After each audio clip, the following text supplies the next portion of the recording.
버는 다양한 방법, 재테크 기사와 돈 되는 정보로 투자의 기준을 제시해주는 재테크 노하우 머니쇼 시작합니다. 간밤 뉴욕 증시 3대 지수 모두 상승했습니다. 특히 나스닥은 또 1% 넘게 상승했죠. 네, 그렇습니다. 트럼프 대통령이 캐나다, 멕시코에 부과할 관세를 30일 유예했고요. 근데 또 중국에는 10% 추가 관세를 부과하기로 했습니다. 이에 중국도 미국을 겨냥한 무역 조치를 발표했는데 석탄, LNG, 원유 등에 추가 관세를 부과하기로 했습니다. 거기에다가 히토류 등 이제 핵심 광물에 대한 수출 통제도 진행한다고 하는데요. 다만 시행 시점까지 여유가 있어서 미중 간 협상이 가능할 수도 있다는 기대감에 또 뉴욕 증시 강세 보였습니다. M7 종목 다 올랐고 특히 그중에서 상승폭으로 보면 알파벳이 제일 높았습니다만 4분기 실적 발표한 이후에 알파벳은 구글의 매출이 예상치를 좀 밑돌자 시간의 거래에서 또 하락을 보이는 그런 양상입니다. 네, 어제 국내 증시 코스피 코스닥 모두 올랐습니다. 트럼프 대통령이 캐나다, 멕시코에 대한 관세 시행을 유행했다는 소식에 양시장에서 외국인과 기관 매수세가 유입되는 모습이었고요. 또 마이크로소프트 창업자죠. 빌 게이츠가 양자 컴퓨터 상용화에 낙관적인 전망을 내놓으면서 관련주들도 강세를 나타냈고 또 인건비 상승 압력이 높아지고 있는 상황에서 트럼프 행정부에서 로봇에 대한 도입 기대감이 커지면서 관련주들도 올랐습니다. 오늘도 어제와 같은 흐름을 보여줄 수 있을지 개장부터 흐름 지켜보시면 좋을 것 같습니다. 네, 오늘 하우머니에서는 미국과 중국의 패권 전쟁이 심해지고 있는 AI 반도체에 대해서 짚어보겠습니다.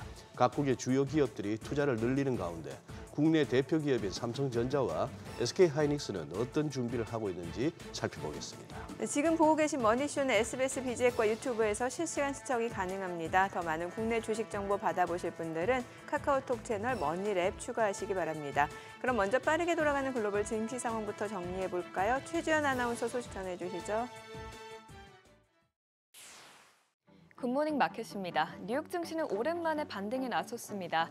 중국이 미국의 추가 관세에 즉각 맞대응했지만 협상 가능성이 열려있다는 전망에 시장에 큰 타격이 없었던 데다가 여기에 기업 실적에 대한 기대감까지 이어지면서 일단 투자자들은 한숨 돌린 것으로 보입니다. 오늘 마감 상황부터 보면 다우지수는 0.3% 올랐고요. S&P 500 지수는 0.72%, 나스닥 지수는 1.35% 뛰어 올랐습니다. 시총 상위 종목도 대부분 강세를 보였습니다. 애플은 뱅크 오브 아메리카가 애플이 대중관세 조치에 크게 영향을 받지 않을 수 있다는 전망에 오늘 2.1% 올랐고요. 엔비디아도 오늘 1.71% 상승했습니다. 또 알파벳은 실적 공개 전 중국의 반독점 조사 개시에도 강세를 보였는데 조금 전 알파벳은 예상치를 하회하는 실적을 내놓으면서 시간 외 거래에서 큰 폭으로 떨어졌습니다. 구체적인 수치 살펴보면 4분기 매출이 시장 예상치를 소폭 밑돌게 나온 데 이어서 알파벳 실적에서 가장 중요한 구글 클라우드 매출도 예상치를 밑돌았습니다. 이런 가운데 알파벳은 올해 AI에 750억 달러, 지난해 지출액이었던 500억 달러보다 더 많은 투자를 하겠다고 밝혔는데요. 이는 딥시크가 나온 가운데 투자자들에게 AI에 막대한 투자를 하는 것에 대한 의문을 제기하면서 알파벳 주가는 시간 외 거래에서 7% 넘게 떨어졌습니다. 또 이어서 시총 6위부터도 보면 기술주 위주로 강세를 보였는데요. 어제 크게 빠졌던 테슬라가 다시 2.22% 올랐고요. 오늘 메타와 브로드컴은 각각 0.96%, 2.16%로 상승 마감했습니다. 오늘 시장을 주목해야 했던 이슈는 미국과 중국의 관세 전쟁이었죠. 트럼프 대통령이 펜타닐과 파나마 운하 문제를 두고 중국과 합의에 이르지 못하자 예고했던 대로 4일 0시에 중국에 10% 추가 보편 관세를 부과했는데요. 이에 질세락 중국도 곧바로 맞대응을 내놨습니다. 미국산 석유와 농기계, 자동차 등 일부 제품에 보복 관세를 부과하고 또 구글에 대한 반독점법 조사에도 나섰는데 다만 일각에서는 이번 중국의 맞대응 조치는 제한적이라는 평가를 내놨습니다. 트럼프 대통령이 모든 수입품에 관세를 부과한 것과는 달리 중국이 일부 품목에만 관세를 부과했고 또 관세 시행 일자도 다음 주인 10일인 것을 봐서는 관세 협상의 문을 열어둔 것으로 보인다고 전문가들은 평가했습니다. 이에 따라서 앞으로 양국 간 조율이 어떻게 이뤄질지 지켜보시죠. 한편 오늘 공개된 지표도 살펴보면 미국의 구인 건수는 예상보다 크게 줄어들면서 고용시장의 둔화를 시사했습니다. 12월 구인 건수는 760만 건으로 전망치였던 800만 건을 하회했을 뿐만 아니라 3개월 만에 가장 낮게 나왔습니다. 또 해고 건수는 여전히 낮은 수준을 유지했지만 전반적인 구인 건수와 함께 미국 노동시장의 자신감을 보여주는 자발적 퇴직 비율도 낮은 수준에서 유지되면서 해고된 근로자가 새로운 직장을 찾는 것이 점점 어려워지고 있는 것으로 나타났는데 있다는데요. 이를 보고서 전문가들은 1월 고용 보고서는 지난 11월과 12월처럼 강한 고용 증가세를 보이진 않을 것으로 보인다고 평가했습니다. 국채 수익률은 트럼프 대통령이 관세를 협상 도구로 쓸 것으로 보이고 또 오늘 공개된 노동시장 지표도 약세를 보이자 하락했습니다. 10년물 국채 수익률은 0.02%포인트, 2년물 국채 수익률은 0.05%포인트 내렸습니다. 국제유가는 트럼프 대통령이 이란의 원유 수출을 겨냥한 강력한 제재를 또다시 부과할 것이라는 소식이 나오자 하락폭을 줄였습니다. WTI와 브렌트유는 각각 배럴당 72달러, 76달러 선에서 마감했습니다. 새해 들어 시장의 불확실성이 많은 상황에서도 증시는 강세장을 이어가고 있습니다. 강한 미국의 경제와 기업 실적이 여전히 시장을 떠받들고 있는 것으로 보이는데요. 이 내러티브가 과연 언제까지 이어질지 주목됩니다. 굿모닝 마켓이었습니다.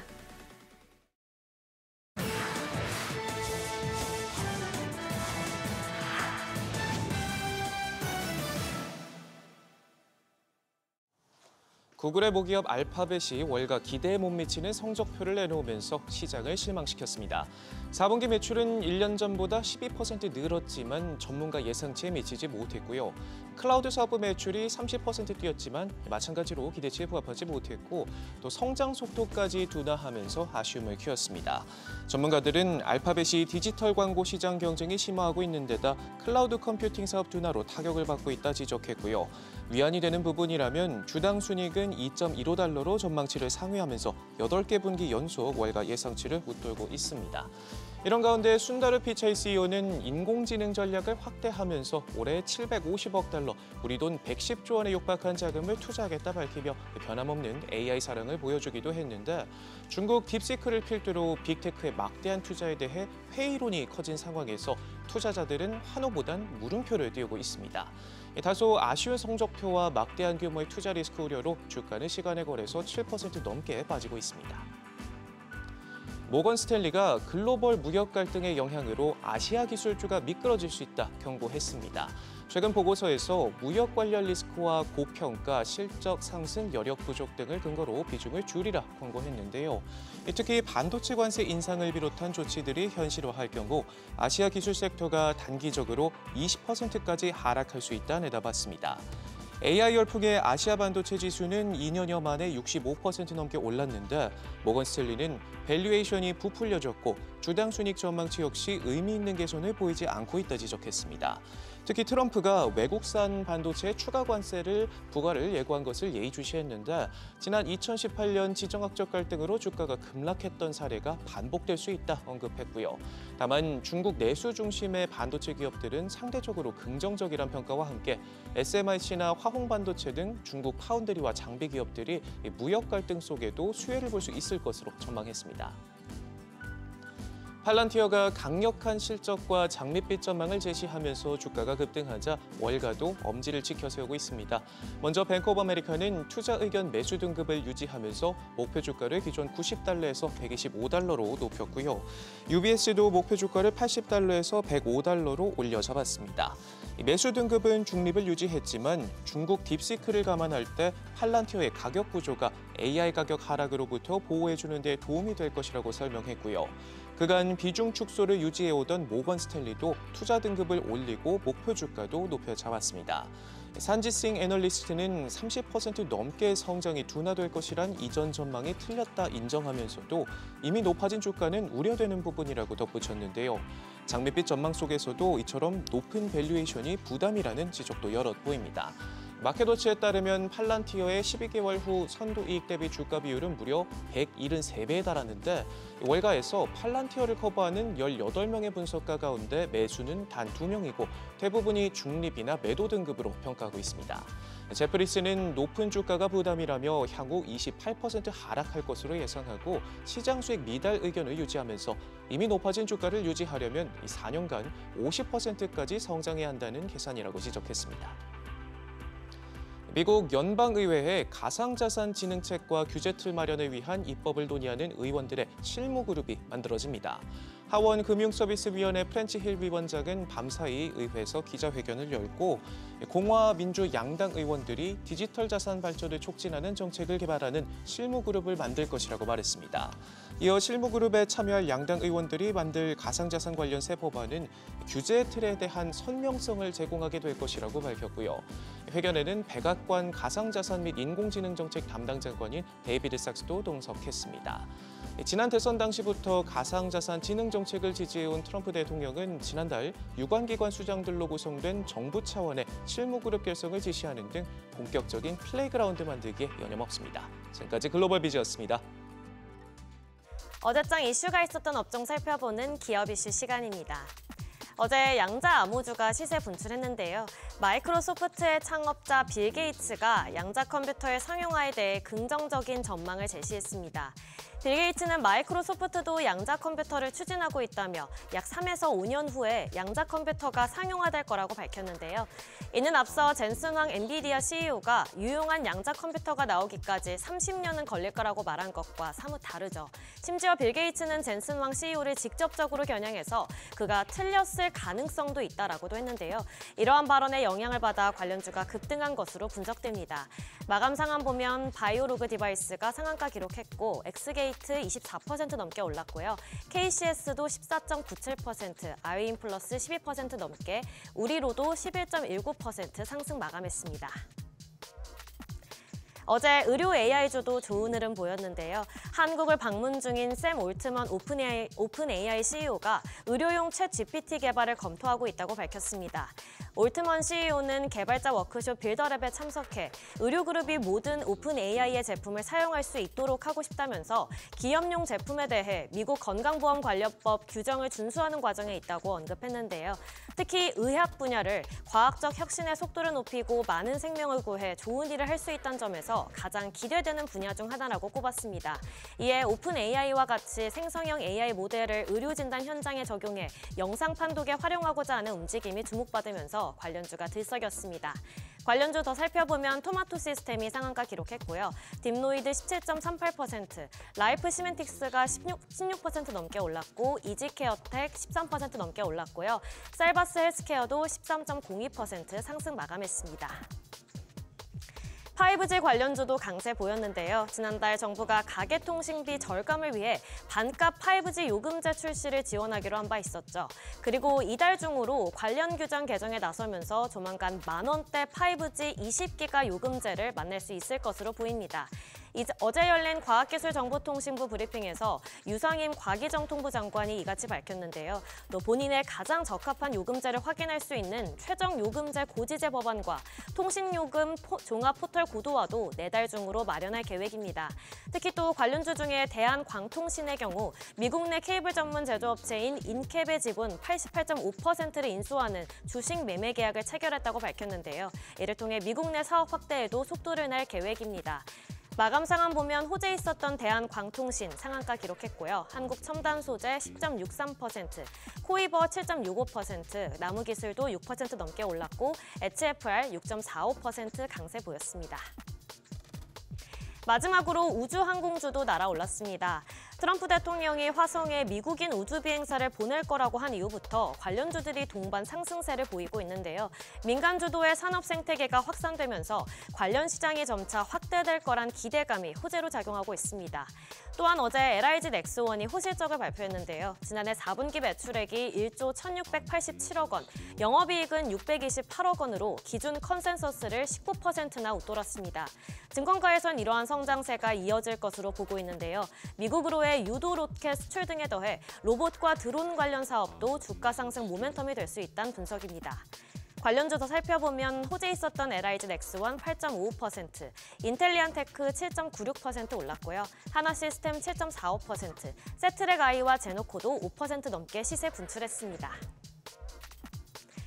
지금까지 어제장 이슈 전해드렸습니다.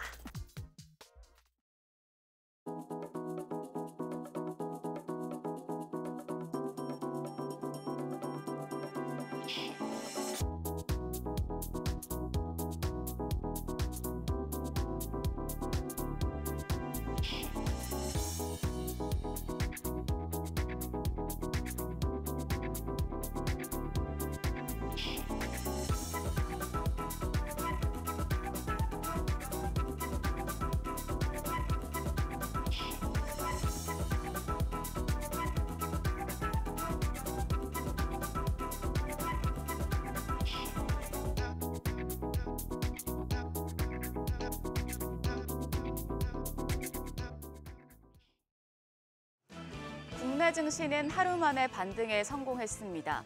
미국 트럼프 행정부가 캐나다와 멕시코에 예고한 관세를 한 달 유예한 덕분입니다. 우리 시장 상승했지만 오히려 살얼음판을 걷는 느낌입니다.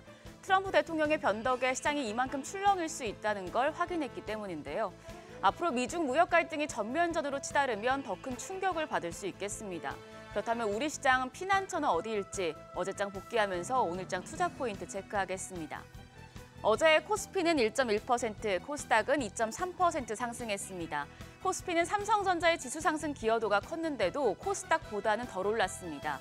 어제 오후에 미국의 중국산 제품 대상 관세가 발효됐고 중국도 맞불 관세를 발표하면서 상승분 반납폭이 더 컸기 때문입니다. 지난 2거래일 매도 공세를 보이던 외국인 투자자들이 순매수로 방향을 틀었습니다. 어제 양시장에서 메이저 수급 주체 모두 매수 우위를 기록했는데요. 유가증권 시장에서 외국인은 800억 원 가까운 사자세를 나타냈고요. 기관도 1,200억 원 넘게 순매수했습니다. 개인만 홀로 3천억 원 가까이 팔아냈습니다. 코스닥 시장에선 외국인이 3,700억 원 넘는 매수 우위를 기록하면서 지수 상승을 주도했습니다. 기관도 500억 원 가까운 순매수했습니다. 반면 개인은 여기서도 4천억 원 넘는 팔자 포지션 취했습니다. 시가총액 상위 종목을 보면 유가증권 시장에서는 삼성전자의 강세가 눈에 띕니다. 삼성전자 어제 3.3% 상승했습니다. 이재용 회장의 사법 리스크가 해소된 데다 오후 들어서 샘 올트먼 오픈 AI 창업자와 이재용 회장 그리고 손정희 소프트뱅크 회장이 회동을 가졌다는 소식이 나온 영향이었습니다. 한편 SK 하이닉스는 강보합 수준이었는데요. 장 초반에는 크게 반등하다가 미중 관세 전쟁 우려가 커지면서 상승폭을 축소했습니다. LG 에너지 솔루션과 삼성 바이오로직스, 현대차도 이 소식에 결국 반락하면서 하락 마감했습니다. 코스닥 쪽은 종목별 희비가 엇갈렸습니다. 10위권 내에서 가장 크게 오른 건 5위에 있는 레인보우 로보틱스입니다. 삼성전자 휴머노이드 로봇 개발 협력 호재가 이어지면서 또 10% 가까이 올랐습니다. 그리고 알테오젠을 비롯한 일부 제약바이오주와 에코프로 형제 등 2차 전지주는 반등에 성공했는데요. 하지만 삼천당제약과 리노공업 등은 3% 가까운 조정을 받았습니다.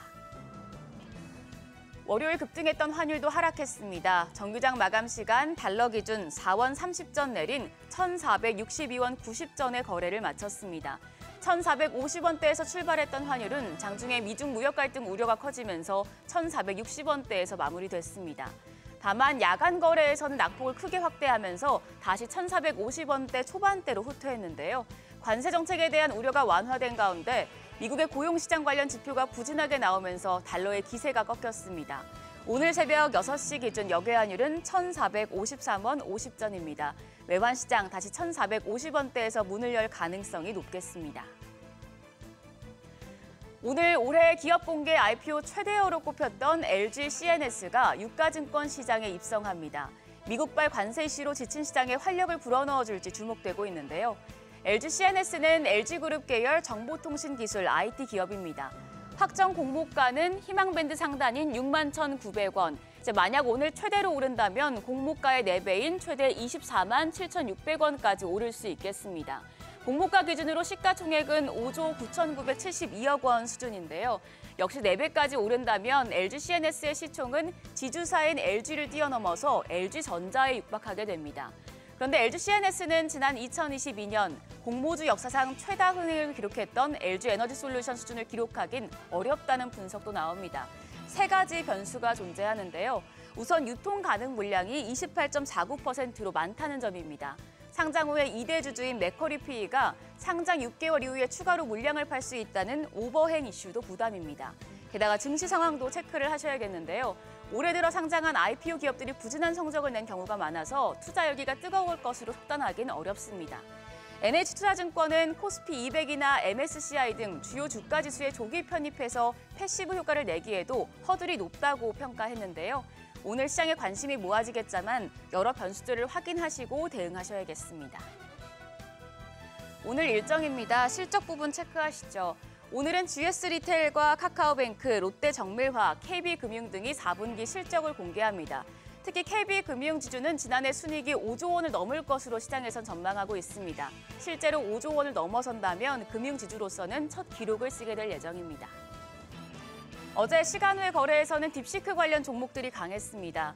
중국의 생성형 인공지능 AI 딥시크의 앱 주간 사용자 수가 120만 명을 돌파하면서 주간 사용자 수 2위를 차지했다는 소식 때문인데요. 오늘장에서도 강한 모습 보여줄지 지켜보시죠. 관세 문제가 시장을 계속해서 따라다니고 있습니다. 미중 두 정상 간 전화통화가 오늘 언제 이뤄질지 관심이었는데 트럼프 대통령은 시진핑 주석과의 통화를 서두르지 않겠다는 입장을 밝혔죠. 물밑 협상이 난항을 겪고 있다는 해석이 나옵니다. 우리 시장 뉴욕 증시를 따라서 AI 관련주가 상승할 수는 있겠지만 미중 관세 전쟁 우려도 유의하시면서 대응하셔야겠습니다. 지금까지 어제장 오늘장이었습니다.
네, 현재 시각 8시 24분 향해 갑니다. 지금 보고 계신 머니쇼는 SBS BG앱과 유튜브에서 실시간 시청이 가능합니다. 특히 SBS BG앱 다운받으셔서 시청하시면 다양한 정보 확인해 보실 수 있고요. 또 국내 주식 정보 원하시는 분들은 카카오톡 채널에서 머니랩 검색하셔서 친구 추가하시기 바랍니다. 간밤 뉴욕 증시 3대 지수 모두 올랐습니다. 지금 계속해서 무역 전쟁, 이제 미중 간의 무역 전쟁도 이제 시작이 된 것 같은데 그래도 다행스러운 점은 중국의 반응을 봤을 때는 아직 타협의 여지는 남아 있는 것 같고 또 그 전에 보면 캐나다, 멕시코도 막판에 또 관세 유예를 했잖아요. 네. 부가 유예를 했기 때문에 예. 잠재적 위험성은 있습니다만 글쎄요 조금 추이는 예단하기는 좀 쉽지 않은 것 같고요. 예. 저희 둘째 딸 키울 때 네. 그 왜 친구들 생일 생일 파티. 파티, 네. 그때마다 이렇게 선물 고민을 하는데 네. 마치 이렇게 보면 왜 성인들 부조 명부에 네. 경조사 때 누가 얼마 했는지 다 기록해두고 거기에 맞춰서 하잖아요. 그걸 따지더라고요. 얘는 나한테 그때 뭘 했는데 네. 그런 것처럼 조금 희화화하자면은 좀 우습게 보자면은 무슨 애들 장난같이 좀 흘러갑니다. 지금 이제 트럼프 대통령과 이제 교육국 간의 이런 관세 전쟁이요. 나 이럴 수 있다 했더니만 그럼 이렇게 해줄까요? 했더니 그러면 봐줄게. 봐주는 것도 한 달만. 한 달로 하는 거 봐서 네. 이런 식인데 문제는 거기에 시장이 완전 그야말로 이 널뛰기라는 표현.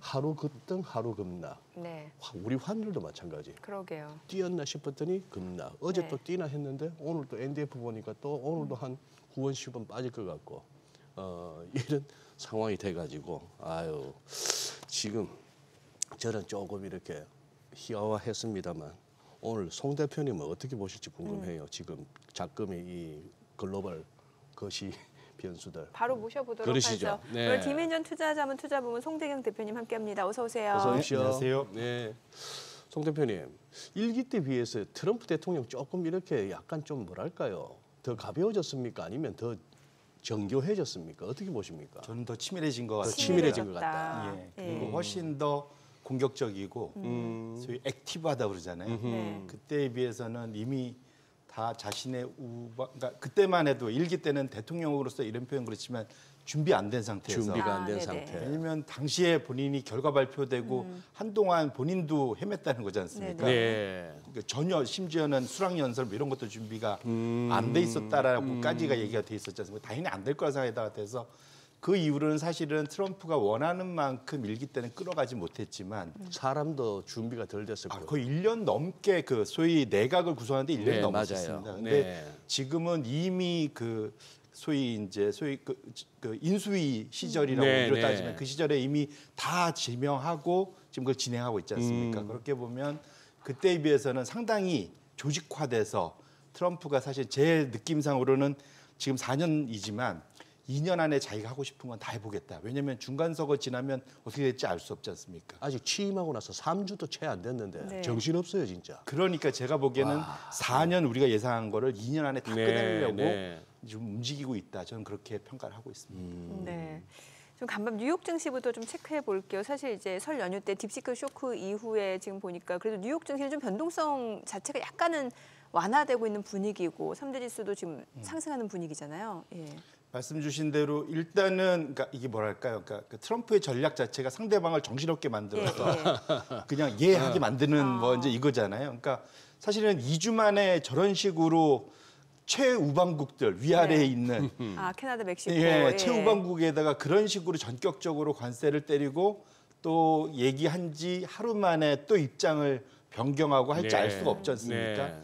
그래서 말씀 주신 대로 지금 시장은 일희일비하고 있습니다. 지금 정확히 아, 아까 말씀 주신 대로. 네. 그러니까 일리 쏠렸다 저리 쏠렸다 지금 이걸 해석하는데 소화시키는데 상당히 급급하다 봐야 될 것 같고요. 오히려 이러다 보면은 나중에 이런 소위 말하는 이제 잘못하면 내 포트폴리오 내 계좌가 많이 털려 있을 수 있습니다. 그래서 조금은 좀 길게 시나리오를 가지고 좀 길게 볼 필요가 있다고 생각하고 어제는 당연히 지금 중국에서도 생각보다는 전격적이라보다는 뭐랄까 좀 계획된 미국하고 당장 붙지 않겠다라는 중국의 대응 뭐 이런 것들이 캐나다, 멕시코 관세 한 달 유예 더하기 중국이 아주 보복 관세가 생각보다는 좀 그 정제돼 있는 그래서 미국과의 확전을 원치 않는 듯한 해석이 나왔기 때문에 그래서 어젯밤엔 상대적으로 안도랠리가 있었다 저는 그렇게 해석을 하고 있습니다. 네.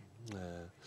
그 뭡니까 지금 멕시코나 캐나다나 관세로 이제 압박을 해오니까 알았습니다. 우리 저기 국경에다가 한 10,000명 정도의 군병력 배치하고 뭐 펜타닐을 비롯한 이런 것들 유입되지 않도록 조치하겠습니다에다가 멕시코는 그 뭐 한 20개 안팎되는 그 무시무시한 카르텔 우리 그 뭐 시카리오 같은 영화에서 보는 무지막지한 그 중에 두목 하나 또 이렇게 미국으로 보냈더만요. 얘로 좀 심기를 가라앉히시죠 이러면서 이렇게까지 나왔는데 이게 관세가 최종 목표는 아닌 것 같은데 트럼프 행정부에. 예. 그래서 제가 이제 오늘 약간 머릿속에 네. 앞으로 오늘 올해 한 해의 트럼프의 전략에 대해서 아까 말씀드린 네, 한 해 네. 아니면 조금 아까 네. 말씀드린 대로 적어도 그 소위 그 전반부 2년 동안 트럼프가 목표하는 바가 뭘까를 저도 네, 이제 네. 요즘 고민을 많이 네. 하는데 그래서 이 트럼프가 관세에 대해서 어떻게 생각하고 있는지를 우리가 엿볼 수 있는 대목이 뭐냐면 지금 가장 빨리 상원 그 소위 장관 인준을 통과했던 분이 그 베센트 재무장관. 재무장관이었습니다. 그때 인준 청문회에서 Q&A에서 나왔던 관세를 어떻게 생각하는지에서 우리가 엿볼 수가 있거든요. 그러니까 결국은 베센트의 입에서 나온 거니까 트럼프 내각이 어떻게 생각하는지를 알 수 있을 겁니다. 그러니까 그 베센트 재무부 장관이 뭐라고 얘기했냐면 관세는 3가지로 활용될 수가 있다. 목표가 이거다.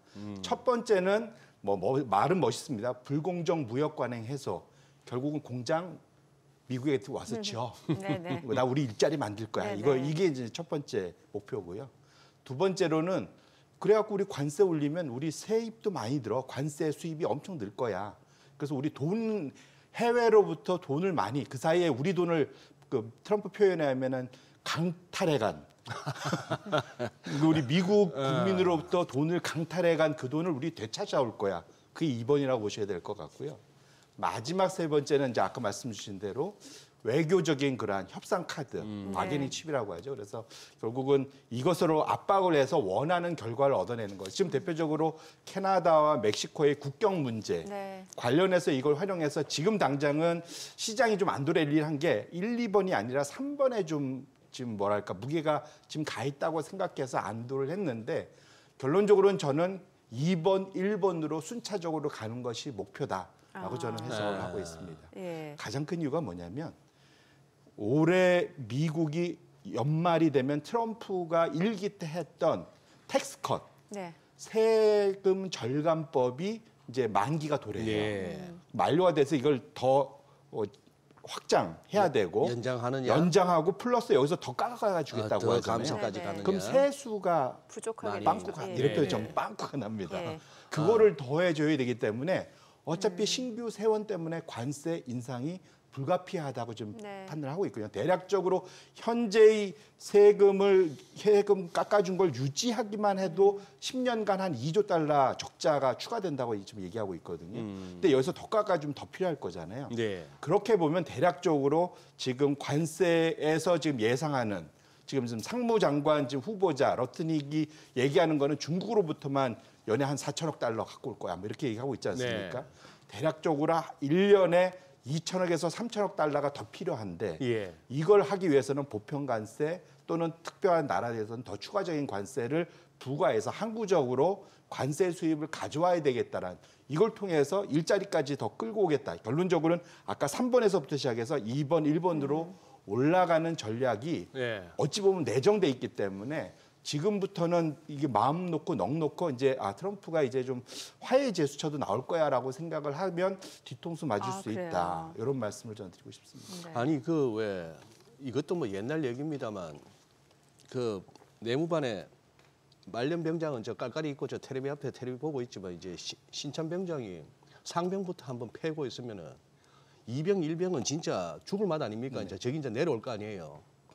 제일 가까이 있는 교육 비중도 큰 캐나다, 멕시코부터 저렇게 후들겨 패으니 이제 뭐 EU나 그 다음에는 결국 한국, 대만, 일본까지도 뭔가 올 거 아니에요. 네.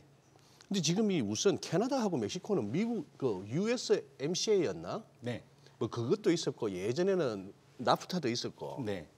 이런 게 있었는데 지금 어느 정도 비중입니까? 미국하고 캐나다하고 멕시코가. 사실은 그래서 시장이 소위 쇼크를 먹었죠. 쇼크. 그러니까, 예. 쇼크를 먹은 이유가 뭐냐면 지금 좋은 지적을 주셨는데 미국의 최대 교육 대상국을 순서를 매겨보면 네. 1등 멕시코, 2등 중국, 3등 캐나다, 1, 2, 3이거든요. 그렇겠네요. 셋을 합쳐보면 예. 그 이제 두 번째 차트인데 네. 대략적으로 수입 비중의 41% 돼요. 작년 아. 기준으로 놓고 보면. 그럼 41%에 되고 관세를 때렸기 때문에 이것이 만약에 그대로 진행되면 네. 그러니까 25% 캐나다, 멕시코, 네. 중국 10% 이것을 산술적으로 계산하면 지금 미국의 관세율이 평균 지금 2.5, 2.6인데 네. 이것이 한 11%까지 바로 올라갑니다. 그럼 한 5배 가까이 올라가는 거잖아요. 그렇기 때문에 사실은 이 세 나라들 결국은 미국이 가장 교역을 많이 하는 나라를 상대로 가장 높은 관세에 대한 위협을 했다는 것 자체가 사실은 트럼프의 뭐랄까 속내 입장에서는 이걸 갖고 바게닝 칩으로도 쓰지만 실제로는 관세가 필요하기도 하다. 우리 세금이 필요하기도 하다는 걸 역으로도 나타내는 걸 수도 있다. 왜냐하면 이쪽을 이렇게 세게 보통 트럼프의 전략은 세게 질러놓고 좀 낮춰주잖아요. 예. 그러면 대략적으로 보편 관세 기준으로 한 10%, 뭐 15, 많으면 20%까지 전 세계를 상대로 하면은 대략적으로 미국이 연에 얻을 수 있는 수입이 한 2천억 달러 이상은 될 거라고 좀 예측을 하고 있거든요. 네. 그렇게 되면은 아까 말씀드렸던 미국의 세금을 깎아주는 데 재원 마련이 되는 거죠, 사실은. 그런 측면에서 놓고 보면 이것은 바게닝 칩으로만 끝날 게 아니라 상당히 결국은 관세를 매기는 쪽으로 갈 가능성이. 그래서 지금 4월까지 뭘 조사를 하고 있기 때문에 지금 한번 칼 빼다 싹 넣었지 않습니까? 예. 칼 날만 바짝거리게 살짝 보여주고 넣었기 보여줬는데. 때문에 지금 이렇게 표지만 알아서 좀 와갖고 이제 알아서 살려주세요 이거 하면은 예. 지금부터 이렇게 해놓고 여기서 살짝 깎아줘도 우리는 뭔가 얻은 것 같잖아요, 사실은. 예. 그러면서 저는 보편적 관세를 때릴 가능성이 트럼프 이기 내각의 일종의 한 전략이지 않을까 저는 개인적으로 그렇게 해석을 하고 있습니다. 지금 네. 그 칼만 살짝 이렇게 빼다 말았다는 그 비유를 하시니까 저는 또 궁금해지는 게 이 칼집은 한 1m 되는데 이게 칼이 진짜 1m짜리인지 여기까지만 보여줬는데 요 단돈지 진짜 트럼프- 장금인지 트럼프의 성향을 봤을 때는 장도겠죠. 단도를 어떻게 생각을 그렇다고 하세요? 봐야겠나? 그 장도의 길이는 아까 말씀드린 미국 지금 트럼프 내각의 목표가 뭐냐로 역환산할 수 있으면 원하는 금액이 있다니까요. 그래서 원하는 금액이. 예, 그 금액에 맞추는 식으로 역환산할 가능성이 매우 높다. 이미 그거는 트럼프가 공약할 때 얘기를 많이 해왔다 이렇게 말씀드립니다. 저는, 대표님 말씀 듣다 보니까 우선 비중 큰 나라들부터 이렇게 후들겨 패기 시작하는데 우리한테는 순서가 언제쯤 올까요, 그러면? EU 다음으로 오겠죠. EU 이거 다음은 EU고요. 예. 지금 일단 캐나다, 멕시코 건드렸고 중국까지 이미 이제 얘기 시작했지 않습니까? 네.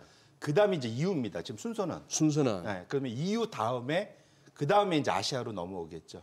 아시아로 넘으면 대만, 베트남, 우리나라 순. 결국은 제가 차트를 하나 갖고 왔는데 예, 그 예. 이유가 뭐냐면 아시아 주요국의 대미 수출 증가율 순서를 보면 대만이 당연히 TSMC 때문에 아, 그렇죠. 예, AI 반도체 수출이 엄청 늘면서 네. 관련해서 대만이 수출 증가가 가장 작년에 많이 늘었었고요. 아하. 대미 수출 증가. 예. 그다음 베트남입니다. 아시겠지만 지금 중국에서 제조하던 걸 베트남으로 많이 예. 내렸잖아요. 그래서 네. 베트남에서 대미로 가는 것이 상당히 많습니다. 그래서 거의 한 20% 가까이 되고 그다음에 우리나라도 대중 그 무역을 좀 줄이면서 미국으로 좀 많이 넘어간 게 있지 않습니까? 이런 것 때문에 이제 한국 이런 순서기 때문에 아시아 쪽에서 아마 주로 타겟팅이 된다면 대만, 베트남, 한국 순으로 얘기가 될 가능성. 특히 우리나라는 또 방위비 또 협상이 크게 있지 않습니까? 네, 네. 저 두 나라는 그런 게 없지만 그렇기 네. 때문에 대만도 약간의 일종의 방위비를 부여하고 싶어 하겠네요. 그래서 그렇겠네요. 그런 측면에서 놓고 보면은 이런 것들을 가지고 EU 다음으로 우리나라를 포함한 아시아 쪽으로 넘어올 가능성이 매우 크다 이렇게 보셔야 될 것 같습니다. 저는 송 대표님 얘기를 좀 들어보니까 이게 단순히 트럼프 대통령의 이 관세 정책 자체가 협상용 카드가 아니라 진짜로 그 자국민의 감세를 메워줄 수 있는 세수 확보를 위해서 이 관세를 부과한다는 측면에서 보면 이게 중장기적으로 보편 관세 방향이다라는 거잖아요. 맞습니다. 그럼 지금 시장에서는 안도할 수 있는 상황은 아닌 거잖아요. 그래서- 특히 중국 같은 경우 지금 보복 조치로 뭐 80개품 뭐 관세 얘기를 했는데 네.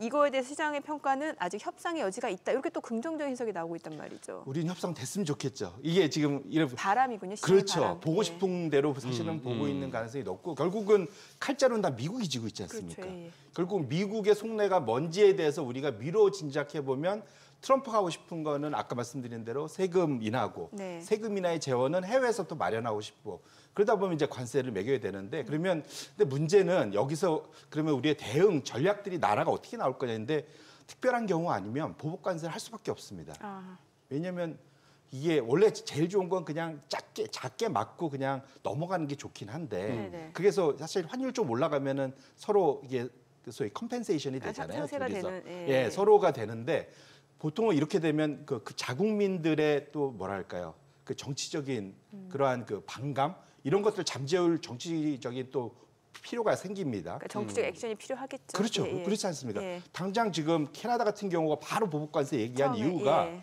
올해 지금 연방 선거가 있어요. 그러면 거기서 우리는 미국말 잘 들을게요. 트럼프가 얘기한 대로 51번째 주 될 수도 있어요. 이렇게 얘기할 수는 없지 않습니까? 그렇지 않습니까? 예, 일단 네. 뭔가는 네. 보여줘야죠. 아, 그렇죠. 네. 이거 이렇게 대응하는 모습을 보여줘야 되거든요. 그렇기 때문에 보복관세가 일정 나오고 그러면 지금 에스컬레이터 조항이 있잖아요. 네. 상대방에서 보복관세가 오면 트럼프 쪽은 자동적으로 더 올린다는 조항이 이번에 들어가 있는 걸로 얘기됩니다. 그러면 이게 에스컬레이션이 될 가능성이 있기 때문에 그것이 이제 상당히 좀 고통스러울 수 있고 이것이 시작되는 시점이 대략 언제냐? 4월 1일입니다. 이유가 뭐냐면 4월 1일까지 지금 전 부서에 관련된 그러니까 전 나라와 우리와 교역하는 나라와의 현재 무역 상황에 대해서 다 보고해라. 보고서 내라고 한 게 4월 1일까지거든요. 그럼 대략 4월 이후, 그러니까 4월 이전까지는 이런 식으로 얻어낼 협상용 카드로 얻어낼 건 쭉 얻어내고 4월 이후부터는 순차적으로 소위 이제 무역적인 지금은 약간 정치적이거나 무슨 국가 안보 뭐 이런 걸 가지고 얘기를 하고 예. 있는데 예. 무역 지금 관행을 보면 미국은 늘 무역 적자이기 때문에 어느 나라든 욕을 할 수가 있잖아요. 네. 그러니까 그런 측면에서 놓고 보면 4월 1일부터 숫자를 들이대면서 너희가 우리로부터 이렇게 흑자를 많이 보니 세금 우리 떼일 거야. 이런 식으로 나올 가능성이 매우 높은 상황이라고 저는 개인적으로 생각하고 있습니다. 우리가 이제 이 트럼프의 어떤 관세 정책 관련해서 뭐 뉴스의 흐름을 쫓아갑니다만 저 또한 뭐 그럴 수밖에 없는데 좀 피상적이다는 느낌이 들고 언론 보도 내용도 그래요. 하나만 읽으면 그 수많은 언론 매체 다 똑같은 내용이니까. 네. 근데 이 내용은 뭐죠? 지금 대표님 오늘 자료 하나 가져오셨네요. 아니 저 석유 가스는 캐나다에서 미국으로 많이 가는데 그 외의 거는 오히려 미국이 캐나다 상대로 장사를 하고 있다면서요. 맞습니다. 그렇다면 이 관세가 이거 어떻게 되는 겁니까 이게? 그러니까 사실은 그러니까 이것도 참 재미있는데 예. 아까 말씀드린 대로 멕시코는 사실 수혜를 많이 봤어요. 중국에서 줄어드는 걸 멕시코가 다 가져가서 그래서 우리나라도 다 멕시코에 가서 공장 많이 줬잖아요. 맞아요. 특히 자동차. 예, 뭐 기아 뭐 이런 데 네. 들어가고 지금 열심히 장사하고 있지 않습니까? 네. 뭐 냉장고 삼성전자, LG 들어가서 만들고. 네네.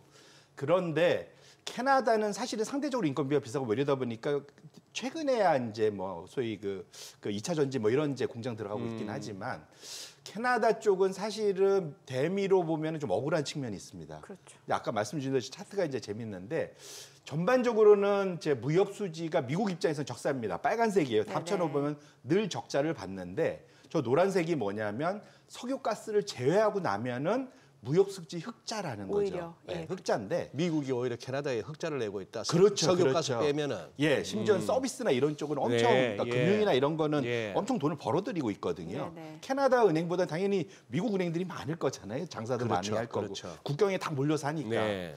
그런데 지금 사실은 심지어 석유가스조차도 미국이 좋아서 한 거거든요. 예, 예. 예, 무슨 말이냐면 파이프라인으로 캐나다는 그냥 땅덩어리가 이게 위아래 연결돼 있으니까 파이프라인으로 그냥 석유 정제 제품 원유 직접 다 갖고 올 수 있잖아요. 예. 그러면 사실은 배로 실어 나르는 것보다 훨씬 싸죠. 정확히 절반에서 네. 3분의 가격입니다. 사실은 이게 싸기 때문에 당연히 캐나다 입장에서도 좋고 미국 입장에서 다른 나라에서 굳이 비싸게 사오는 것보다 싸기 때문에 저런 일이 벌어지고 있던 거거든요. 그래서 네. 캐나다에서 열받아서 한때 무슨 얘기가 있었냐면 엘버타 주지사가 뭐라 하고 있지만 여차하면 우리 끊을 수도 있다. 아, 미국으로 보내는 석유관 그 쪽을. 일시적으로. 예. 그러면 전기, 가스 다 끊으면 일시적으로는 정말로 무역 전쟁이 진짜 심각해질 수도 있는 거거든요. 예. 그만큼 좀 캐나다 민들은 좀 열받아 있습니다. 거기다 플러스 아까 말씀드렸는데 51번째 주 되라고 자꾸 얘기를 하다 보니까 자존심을 자극하고 있지 예. 않습니까? 그래서 어쨌거나 캐나다 입장에서 놓고 보면 이게 그러니까 보복을 안 해도 문제가 되는 상황이 되는 그런 측면에서 지금 트럼프의 그러한 뭐랄까 이쪽에 이걸 광인 전략이라고 하죠. 이런 미추광인 전략 자체가 캐나다민을 자극해서 중간에 껴있는 캐나다 정치인들을 생각보다 소위 그 공격적으로 만들 수밖에 없는 그런 상황도 연출될 수도 하반기로 갈수록 있을 수도 있다 이렇게 말씀드리겠습니다. 네. 중국 지금 남아 있잖아요. 중국 지금 뭐 바로 이제 보복 조치로 80개 품목 10% 관세 얘기가 나왔는데 어때요? 이것도 협상용 카드로 보는 시각 입장에서 이것도 충분히 어떤 뭐 유예 조치라든지 아니면은 조금 더 다른 얘기들 나오고 있는 거잖아요. 지금. 맞습니다. 예.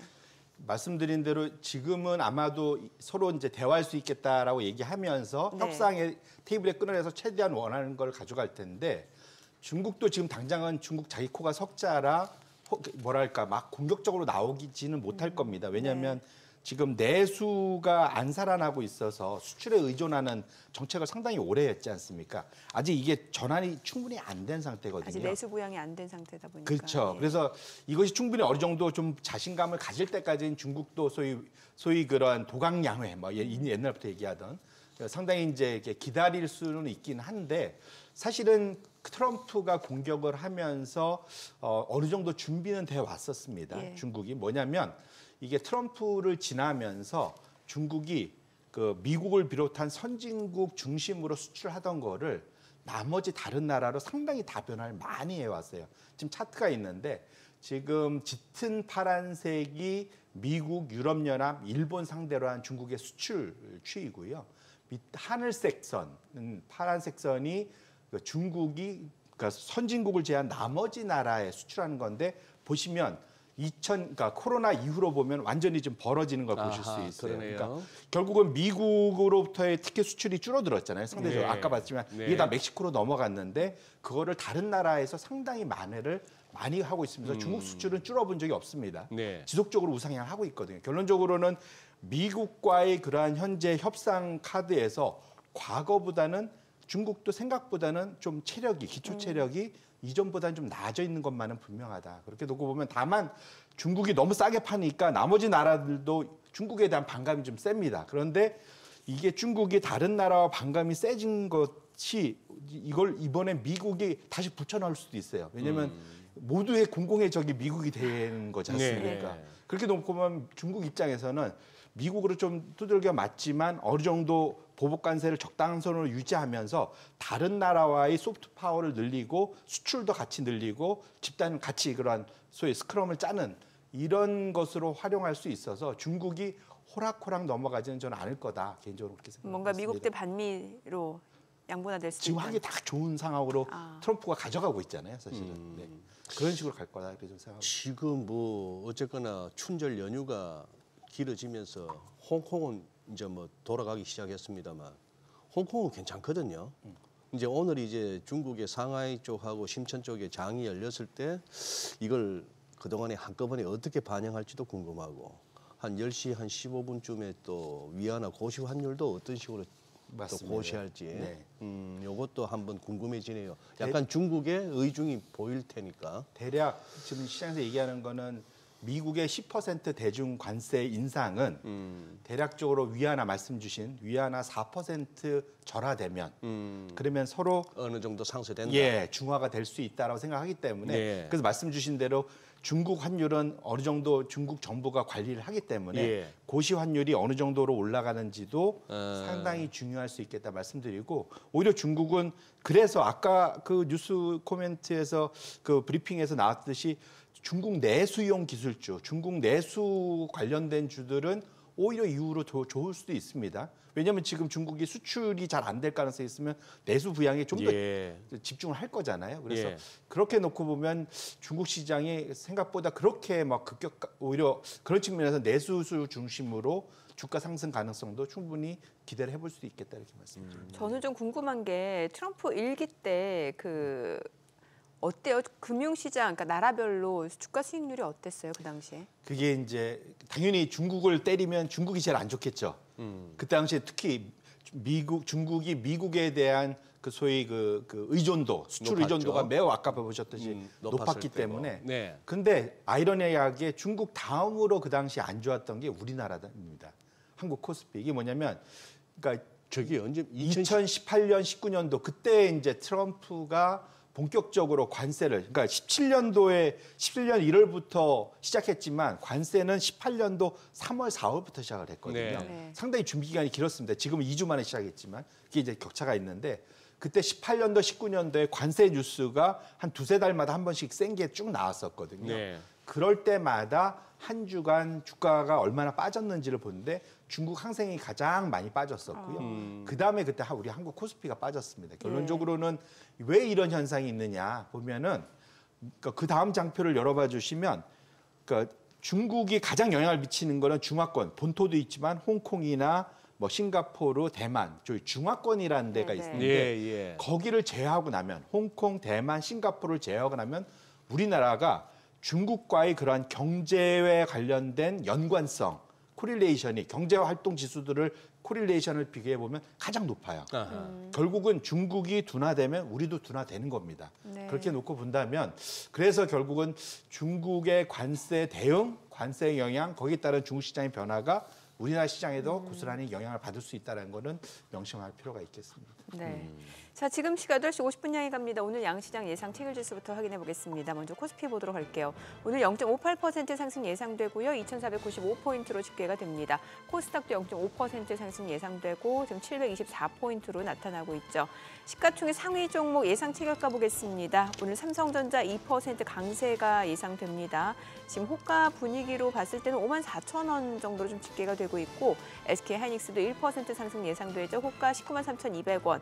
LG 에너지솔루션 0.4% 하락 예상됩니다. 예상치 결과 33만 1,500원이고 삼성 바이오로직스가 0.8% 하락 예상됩니다. 호가는 106만 3천 원. 현대차 소폭 상승 예상되고요. 예상치 결과 20만 1,500원. 기아가 0.4% 상승이 예상됩니다. 예상치 결과 9만 7,100원이고요. 셀트리온 보합 예상됩니다. KB금융이 1.2% 상승 예상되고요. 호가는 92,400원, 삼성전자 우선주 0.4% 상승 예상되고요. 최근에 플랫폼 관련주들 흐름 굉장히 좋죠. 네이버 오늘 1.8% 상승 예상되고 호가는 22만 2,500원으로 집계가 됩니다. 코스닥 시가총액 상위 종목 예상 체결가 보겠습니다. 알테오젠 어제 6% 좀 강하게 좀 탄력적으로 올라오는 모습이었는데 오늘도 추가적으로 상승이 예상됩니다. 호가 38만 6천 원. 에코프로비엠 강보합 출발 예상되고요. HLB가 1% 상승 예상됩니다. 호가는 8만 1천 원.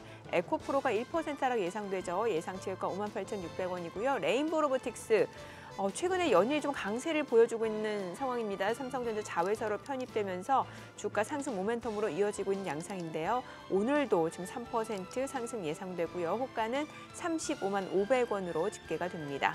리가캔바이오 보합 예상되고요. 삼천당자 오늘 13% 좀 급등이 예상됩니다. 지금 18만 9천, 19만 원까지도 좀 호가가 좀 올라가고 있는 상황입니다. 잠시 후에 또 어떤 이슈가 있는지 개장 이후 좀 짚어보도록 하겠고요. 그 밖에 지금 클래시스 0.5% 상승 예상되고 리노공업은 오히려 하락 출발 예상됩니다. 예상치가 20만 500원, 휴젤 소폭 상승 예상되고 있습니다. 이제 개장까지 8분가량 남았는데요. 오늘도 양시장 일단 상승 출발 예상되고 있는 상황이고 글쎄요, 지금 보면은 시장도 시장입니다만 좀 외국인 또 기관 예. 오늘은 또 어떤 매매 포지션을 취할지도 좀 궁금해지는 상황이고요. 그러니까요. 예. 예. 근데 어제 이제 확실히 확인된 거는 우리나라는 삼성전자가 가져야 됩니다. 그래야 딴 것도 가더라고요. 좀 분위기가 좋아지죠. 예, 분위기가 예. 좋아지고 또 하나 삼성전자 오른다고 하이닉스 빠지고 하이닉스 오른다고 삼성전자 빠지고 이런 거 안 좋은데 네네. 같이 올라가 주는 게 또 중요하고 그리고 기술적으로는 대충 이제 가닥이 잡히는데 한 2,480 조금 더 여유 있게 보면 2,450 아래쪽 위에는 또 2,550 요 안에 지금 이제 갇혀서 왔다 갔다 일희일비할 수가 있는 그런 상황이 됐는데 오늘 분위기는 2,500원 그래도 장중에 아니면 개장 초에 건드려도 될 것 같은 그런 상황인데 그렇지 않을까 싶은데 말이죠.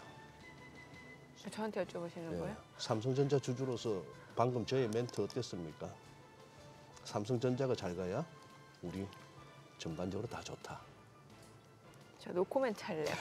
그건 그냥 맞긴 맞는데. 맞긴 맞는데. 네, 맞긴 맞는데 이제 성장성 측면에서는 조금 더 이제 이재용 삼성전자 회장 사법 리스크 덜어냈다고 하니까 좀 행보를 조금 더 눈여겨봐야겠죠. 네, 예. 뭔가 이렇게 감동을 잘 아직까지는 못 주고 있으니까. 예, 한번 봐야죠. 예. 네. 그런데 지금 송 대표님 지금 약간 재밌는 자료를 가져오셨네요. 무슨 뱀의 금년이 을사년인데 진짜 유독 뱀의 해에는 미국 장도 안 좋았네요. 장표가 너무 눈길을 끌어가지고. 맞습니다. 이게 저도 쭉 자료 보다가 예. 미국 사람이 미국의 한 자문사에서 나온 자료인데 예. 밑에 지금 그 자문사에서 뉴욕에서도 저 띠를 갖다가 보나 봐요. 이게 보나 봅니다.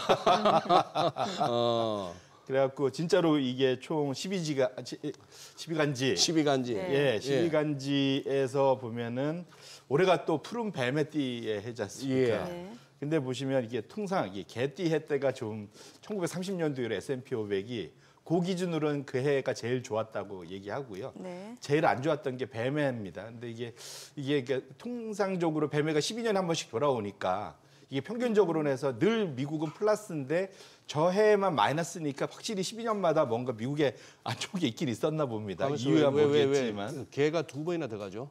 제가 잘못 쓴 것 같습니다. 하나가 빠졌죠. 네네, 제일 네. 왼쪽에 개는 G겠네. G도 있네. 하여튼 뭐가 하나. 제가 잘못 번역하면서 잘못 쓴 것 같은데 아무튼 뱀은 맞습니다. 근데 그래서 이게 하필이면 올해가 또 이게 트럼프가 대통령이 됐지 않습니까?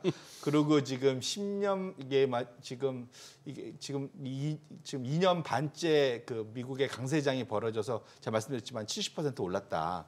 상당히 많이 예. 침체 없이 이렇게 예. 올라간 걸로는 피크 수준이다. 제가 말씀을 또 드렸었고 트럼프가 본격적으로 이제 관세 칼날도 빼들고 뭐 이러기 때문에 그래서 제가 사실은 지난주까지 지금 지지난주에 나왔었죠. 그때 말씀드렸던 게 1월 달 한 달 전체를 보고 적어도 상반기나 전체 해의 그런 전략을 짜보자. 왜냐하면 1월 달에 상승가가 소위 주도 업종 1, 2등이 적어도 상반기에 상당히 제일 좋다. 제가 그 말씀을 드렸던 걸로 기억을 하는데 이번에는 이걸 양력으로 하면 안 되고 음력으로 해야 될 것 같습니다. 이유가 뭐냐면 트럼프가 1월 21일 날 취임을 했지 않습니까? 그리고 지금 2주 정도 지나고 3주차 진행되는데 네. 그 사이에 변동이 어마어마합니다. 사실은.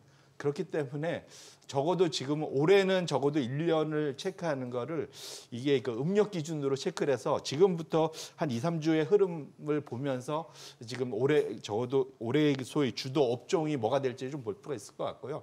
미국 기준은 적어도 지금까지는 주도 업종이 건강관리하고 금융입니다. 네. 그리고 지금 2년째 최고를 달렸던 기술주는 꼴찌고요. 지금 상황 마이너스를 네. 기록하고 있고 그래서 결론적으로는 확실히 올해 들어와서 업종의 주도 업종의 변화가 확실히 있는 것만은 분명하다.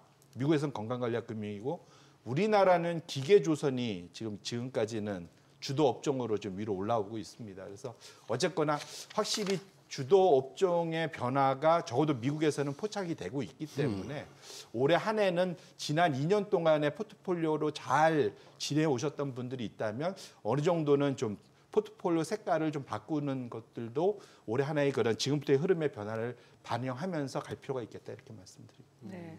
저는 이제 연준의 행보가 좀 궁금해지는 게 간밤에 나온 그 졸트 구인 이직 건수 보면은 고용 시장이 좀 둔화되고 있는 것으로 나타났습니다. 그럼 전반적으로 그 전에 나온 또 제조업 PMI 같은 건 또 좋았고 이게 지표마다 좀 헷갈리다 보니까 과연 연준이 언제 금리를 인할지에 대해서도 지금 의견이 엇갈리고 있는 상황인데 어찌됐건 이제 트럼프의 관세 정책 이런 식으로 왔다 갔다 보복 이어진다라고 하면은 좀 인플레이션 압력도 있을 수밖에 없는 것 같고요. 연준 행보는 어떨까요? 이게 이제 항상 그래서 우리가 과거의 흐름을 보고 예. 이제 지금을 보면 좋을 것 같은데 더군다나 트럼프 일기 때 한번 맛을 봤기 때문에 네네. 그 트럼프 일기 때 연준이 어떻게 행동했는지를 보면 좋을 것 같습니다. 네. 그러니까 좀 그때로 돌아가면 사실은 2008년도 금융위기 이후에 미국은 제로금리를 했습니다. 네. 그 제로금리를 정상화시킨 걸 2015년 1월부터 시작해갖고 금리를 지속적으로 연준이 올려왔었거든요. 예. 그래서 트럼프가 당선되고도 17년, 18년도 내내 금리를 인상을 했어요. 그런데 아까 우리가 봤듯이 18년도에 뭘 시작했냐면 트럼프가 관세 전쟁, 예. 무역 전쟁을 시작을 했단 말이죠. 네. 그래서 차트에 보시면 2019년도에 대해서 그러니까 우리 잘 아는 거 있지 않습니까? 분기에 한 번씩 연준이 소위 경제 전망 요약을 발표하잖아요. 예. 네. 거기에 보면은 그 해나 다음 해에 대한 경제 성장률 전망치가 나옵니다. 그것에 지금 변화를 보여주는 거거든요. 보시면 2018년도 초부터 시작했고 중반까지 갈 때는 2019년도에 대해서 성장률이 한 2.5까지 갈 거다라고 상당히 장밋빛으로 얘기를 하다가 트럼프가 관세 인상과 무역 전쟁이 진심인 걸 확인한 이후에는 이것이 성장 둔화를 야기할 거라고 판단하고 경제 전망치를 빠르게 떨어뜨립니다. 보시면 좀 빠르게 떨어뜨리는 게 보이시잖아요. 예. 그리고 기억하시겠지만 2018년도 말까지 금리 인상하다가 멈추고 19년도 7월까지는 금리를 유지, 19년도 7월 이후부터는 금리 인하를 시작합니다. 이 기억을 이렇게 되돌려 보면 결국은 트럼프의 무역 전쟁은 연준의 금리를 떨어뜨리는 정책으로 압력으로 작용한다 볼 수 있어서 이것만 놓고 보면 연준이 이번에 이것에 대응하기 위해서 금리를 인하하겠구나라고 생각할 수 있는데 그때와 지금의 가장 큰 차이는 네. 그때는 물가 상승이 없었어요. 네. 그때는 인플레이션 걱정이 없어요. 그때 1.8, 1.7 매랬거든요. 그러니까. 물가 걱정 없이 예. 금리 인하할 수 있었습니다. 예. 그러면 그 물가 걱정에 대한 얘기는 저희가 개장하고 조금 더 자세히 들어보도록 하겠습니다. 오늘 국내 증시 흐름 확인해 보죠. 개장합니다.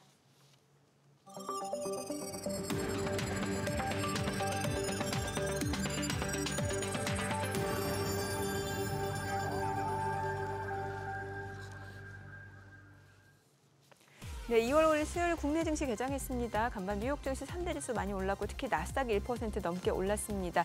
주요 빅테크 관련주들 좀 오르는 모습이었고 특히 팔란티어 테크가 폭등을 했죠. 이제 어제 장에서도 보게 되면은 이제 장 마감 이후 실적 발표를 했는데 굉장히 호실적을 내놨고 또 실적 가이던스도 좋았습니다. 시간에 걸려서 폭등하는 모습이었고 오늘 정규장에서도 좀 많이 올랐습니다. $100를 넘어선 상황이었고요. 특히나 이제 관세 전쟁이 시작된 상황에서 미중 간의 어떤 협상 기대감도 좀 시장에 반영되는 것 같았습니다. 오늘 양시장 출발 지수 보겠습니다. 코스피가 0.9% 올라갑니다. 2,500포인트 좀 회복이 됐어요. 2,506포인트 단숨에 24포인트 넘게 올라가고 있고 코스닥도 0.68% 상승합니다. 725포인트입니다. 양시장 상승 출발이고요. 시가총액 상위 종목 시초가 보도록 하겠습니다. 삼성전자 오늘 1.5% 올라갑니다. 상승폭이 조금 더 확대가 됩니다. 1.9%까지 상승합니다. 53,700원이고요. SK하이닉스가 1.2% 올라가면서 193,500원. LG에너지솔루션도 1.6% 올라갑니다. 338,500원. 삼성바이오로직스도 0.5% 상승 중이죠. 107,9,000원. 현대차도 상승합니다. 202,500원. 기아도 1% 이상 올라갑니다. 97,900원에 거래되고 있는 모습이고요. 자, 그리고 셀트리온도 상승합니다. 178,600원, KB금융도 1.4% 상승하면서 92,600원, 삼성전자 우선주도 상승 중이고요. 네이버도 1.37% 상승하면서 222,500원에 거래되고 있습니다. 지금 보시다시피 시가총액 상위 종목 10위권 내 전 종목이 지금 상승 출발 보여주고 있는 상황이고요. 코스닥 시가총액 상위 종목 시초가도 보도록 하겠습니다. 알테오젠 0.5% 올라갑니다. 376,000원에 거래되고 있고요. 에코프로비엠 1.9% 상승합니다. 2%까지 올라가네요. 123,100원. HLB는 보합이고 에코프로가 1.5% 상승하면서 62,200원 선에서 거래되고 있습니다. 이거를 연속 반등세를 보여주고 있고요. 레인보로보틱스가 1.6% 상승합니다. 346,500원에 345,500원에 거래되고 있고요. 나흘 연속 상승세 이어집니다. 리가캠바이오는 좀 떨어지네요. 121,900원, 삼천당제약은 좀 화면에 나타나진 않고 있습니다만 16% 급등합니다. 192,900원에 거래되고 있는 상황이에요. 지금 삼천당제약이 급등 흐름 보여주고 있고 클래시스는 보합이고요. 리노공업이 0.7% 올라갑니다. 204,000원. 그리고 휴젤 0.8% 상승하면서 243,000원에 거래되고 있습니다. 오늘 시장에서 특징을 보여주고 있는 섹터 종목들 좀 체크해 보도록 하겠습니다. 역시나 플랫폼 관련주들 최근 들은 굉장히 좋습니다. 이제 중국의 딥시크 이후에 오히려 플랫폼 관련주들 좀 수혜에 대한 기대감이 좀 반영이 되는 것 같아요. 카카오가 오늘 3% 강세 보여주고 있습니다. 사실 어제장에서는 또 차익 실현 물량들이 나오면서 2% 하락했거든요. 오늘 하루 만에 반등 보여주고 있고 UBS 창구 쪽에서도 매수 주문 들어오네요. 네이버도 0.6% 상승 보여주고 있습니다. 자, 오늘 반도체 쪽 그럼 다 좋습니다. 지금 온디바이스 AI, HBM 관련주 다 좋습니다. 자, 온디바이스 AI 쪽부터 볼게요. 제주반도체 3% 이상 상승합니다. 지금 14,240원에 거래되고 있고요. 칩셋미디어도 2% 올라갑니다. 18,750원. 오픈엣지 테크놀로지도 상승 중이고요. HPSP가 6% 강세입니다. 31,000원이고 퀄리타스 반도체도 2% 이상 올라가고 있는 모습이고요. 심텍도 2.9% 상승 중이고 가온칩스도 2% 이상 올라갑니다. 42,950원. 자, 그리고 리노공업도 상승 보여주고 있는 모습이고요. 자, HBM 쪽도 볼게요. HBM 쪽 MK전자가 13% 급등합니다. 지금 1140원에 거래되고 있고요.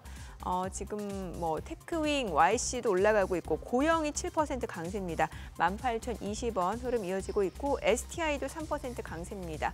그밖에 PSK홀딩스도 1.9% 올라가고 있고요. 제우스도 2% 올라갑니다. 12,920원. IMT, 한미반도체까지도 각각 3%, 2% 상승 보여주고 있습니다. 자, 오늘 온디바이스 AI, HBM 관련주 반도체 쪽 흐름 좋고 아무래도 간밤 뉴욕 증시에서 필라델피아 반도체 지수도 올라갔고 엔비디아도 주가 좀 상승을 보여준 모습이 있고 로봇주들은 오늘도 좋네요. 지금 사이맥스가 상한가입니다. 13,720원. 그리고 대동기어도 5% 강세. 어제 국내 증시 쪽에서 로봇주도 흐름 좋았거든요. 아무래도 미국 쪽에서 이제 인건비 상승 압력이 높아지다 보니까 로봇이 좀 빠르게 도입될 것이다. 휴머노이드 로봇과 관련해서도 여러 가지 기대감이 있고 국내 증시 쪽에서도 관련해서 그런 모멘텀이 좀 주가 상승으로 이어지는 것 같습니다. 스맥, 유진로봇, 휴림로봇도 올라가고 있는 모습이고 SPG, 클로봇도 지금 5%, 6% 강세고요. 대동기호도 지금 5% 이상 올라가고 있습니다. 그밖에 유로메카 지금 2% 올라가고 있는 모습이고요. 자, 그밖에 오늘 뭐 LPG 쪽 움직임, 지금 SK가스가 11% 급등하네요. 23만 6천 원에 거래되고 있고 홍보석유도 3% 이상 올라갑니다. SK이노베이션, 중앙에너비스까지도 지금 1% 이상 오름세를 보여주고 있습니다. 자, 수급 상황 체크해 보겠습니다. 오늘 유가증권 시장에서는 지금 개인 투자자 순매수 보여줍니다. 559억 원 매수 우위고요. 외국인과 기관은 각각 112억 원, 434억 원 순매도고요. 코스닥에서도 지금 개인 투자자 홀로 순매수입니다. 424억 원 매수 우위, 외국인과 기관 각각 364억 원, 47억 원 매도 우위고 오늘 외국인 선물 시장에서 좀 매수 보여줍니다. 2,547개 지금 순매수를 보여주고 있습니다. 환율 체크해 보겠습니다. 간밤 달러 인덱스가 좀 떨어졌는데 오늘 달러원 환율입니다. 정기적 마감 대비로 9원 40전 하락하면서 1,453원 50전에 개장이 됐습니다. 자, 오늘은 보니까 이제 환율도 떨어지고 있는데 앞서 양시장 좀 코스피가 상승폭이 약간 좀 축소가 되는 분위기네요. 네, 예. 그러네요. 또 살짝 또 윗꼬리가 네네. 나오고 또 음봉으로 되고 뭐 그런 모양인 것 같은데. 그래도 일단 2,500 위에서 시작했다가 이 정도 아닌가. 나쁘지 않네요. 근데 문제는 이제 또 미국 눈치를 봐야 되는데 지금 지수선물 흐름은 조금 또 이렇게 약합니다.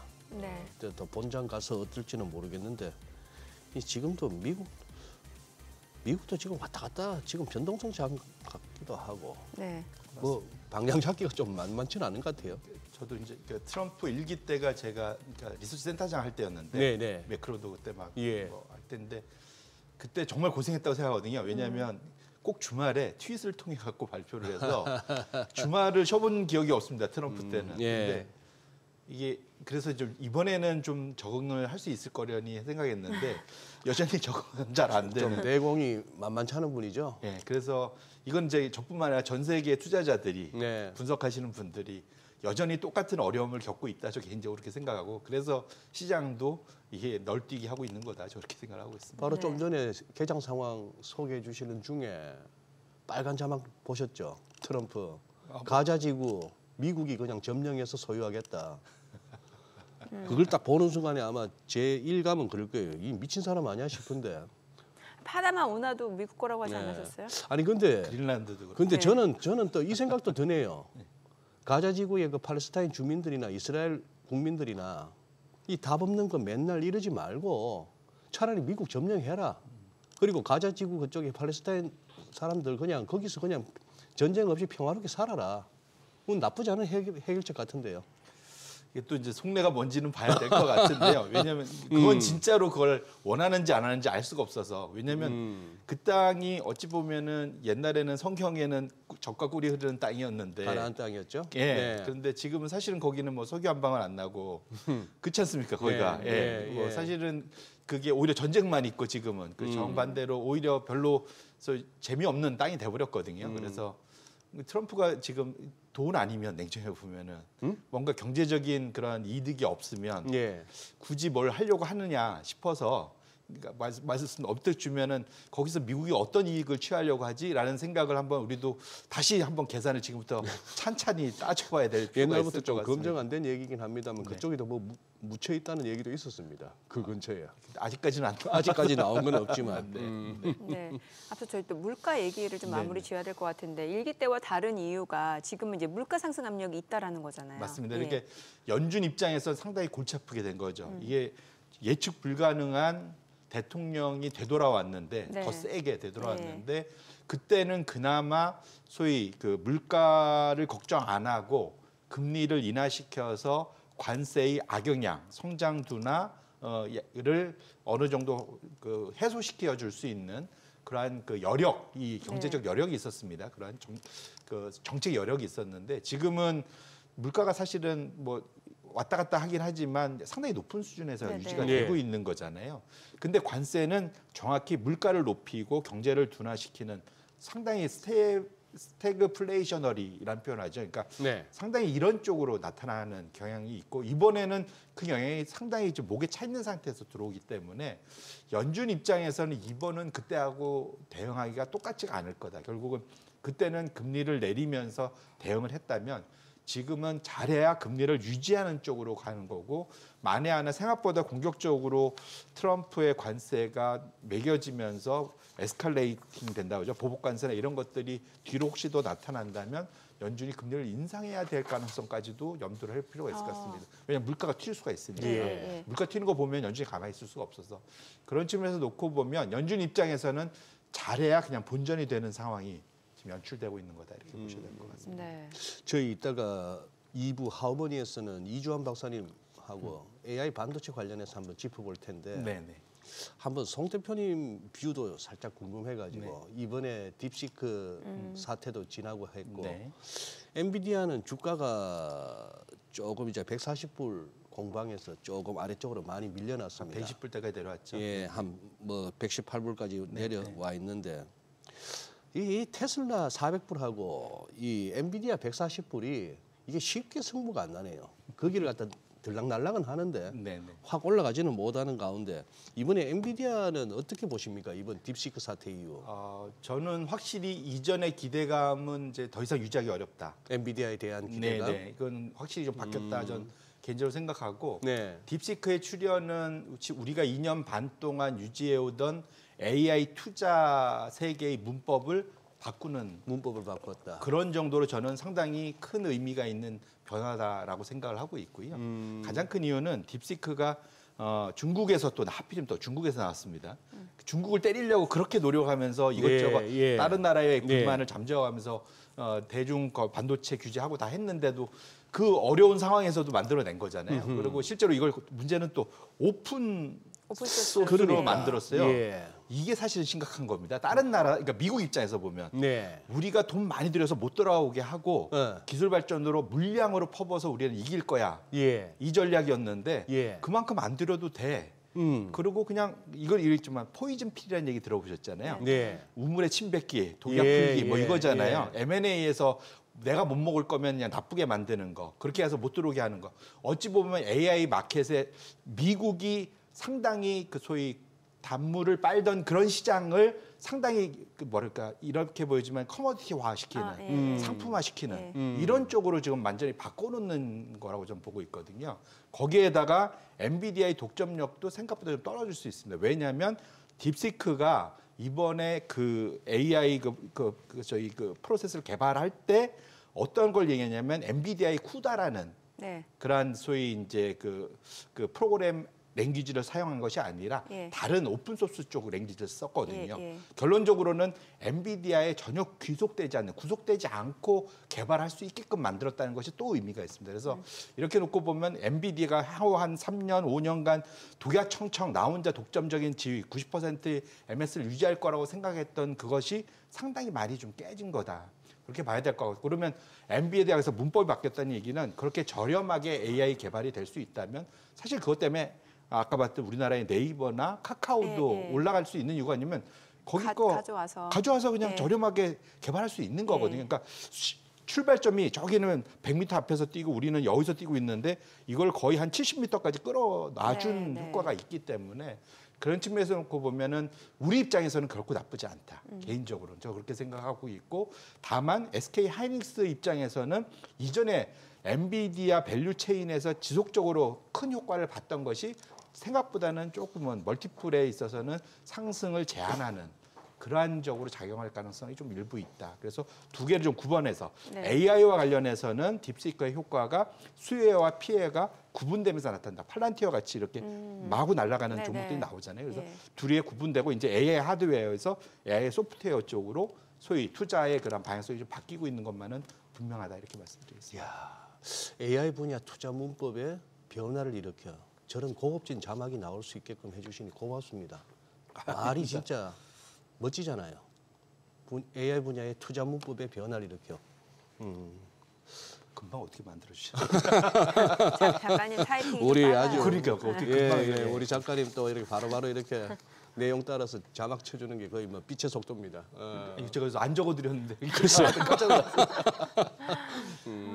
그러면 투자자들 입장에서는 지금 포트폴리오를 조금 약간 변화를 시켜야 되는 거예요? 그렇죠. 그러니까 AI 하드웨어 쪽에 집중이 분명 돼 있을 거잖아요. 예, 예. 우리나라에서 테슬라 다음으로 예를 들면 엔비디아의 맞아요. 투자가 네, 네. 제일 많은 예. 서학개미들은 예. 그러면 사실은 엔비디아에서 이제 적어도 급락은 아니더라도 먹을 게 좀 없어지는 그런 상황이 될 거고 그렇다면 여기서 좀 사실은 상대적으로 이제 AI 소프트웨어, AI 서비스 쪽으로 넘어올 필요가 분명 네. 있는 상황은 됐다. 다만 파렌티어는 아까 봤지만 멀티플이 너무 높아서 170배? 아, 그러니까요. 근데 이게 뭐 국방 쪽뿐만 아니라 민간 쪽 수요도 엄청나잖아요. 그렇긴 한데 아까도 향후 5년간 50% 성장이라고 그러는데 예.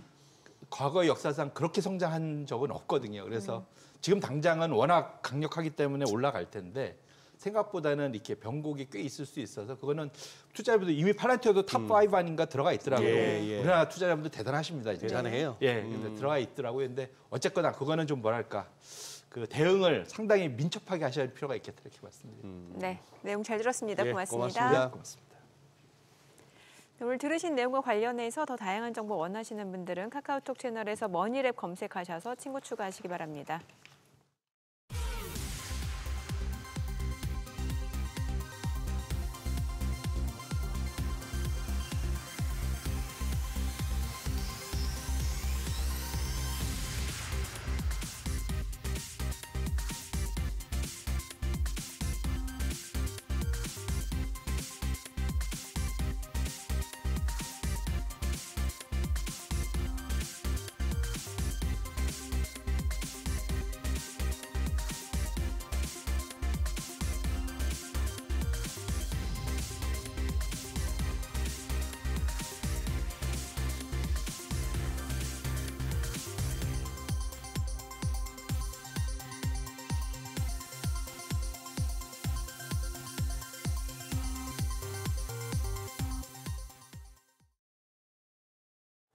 이 시각 시황입니다. 오늘 국내 증시 양대 지수 2거래일 연속 올라갑니다. 트럼프 미국 대통령과 시진핑 중국 국가주석의 대화 통화가 좀 무산되긴 했지만 국내 증시 그래도 이제 간밤에 팔란티어 등 AI 관련주들의 상승에 힘입어서 상승하고 있습니다. 코스피가 1% 가까이 올라가면서 2,500선 회복했고 2,506선에서 거래가 되고 있고요. 코스닥도 1.1% 강세입니다. 727선 가리키고 있습니다. 수급 상황 보겠습니다. 유가증권 시장 오늘도 외국인은 삽니다. 금액은 소폭이지만 79억 원의 매수 우위 보여주고 있고요. 개인도 302억 원 사자 포지션 취하고 있습니다. 반면 기관만 홀로 305억 원 매도 우위 기록 중입니다. 코스닥 시장입니다. 코스닥 시장에서는 메이저 수급 주체 양 매도가 나오고 있습니다. 외국인이 227억 원의 팔자 포지션 취하고 있고요. 개인도 138억 원 매도 우위 기록 중입니다. 코스닥 시장에서는 개인만 홀로 388억 원 순매수하고 있습니다. 등락률 상하위 업종입니다. 오늘은 은행과 전자제품, 전자장비와 기기 쪽이 강합니다. 반면에 IT 서비스와 자동차 부품, 광고 쪽은 하락폭이 큰 것으로 집계되고 있습니다. 그럼 시장을 주도하는 테마 종목별 시세 체크하겠습니다. 오늘 2차 전지 관련주가 반등합니다.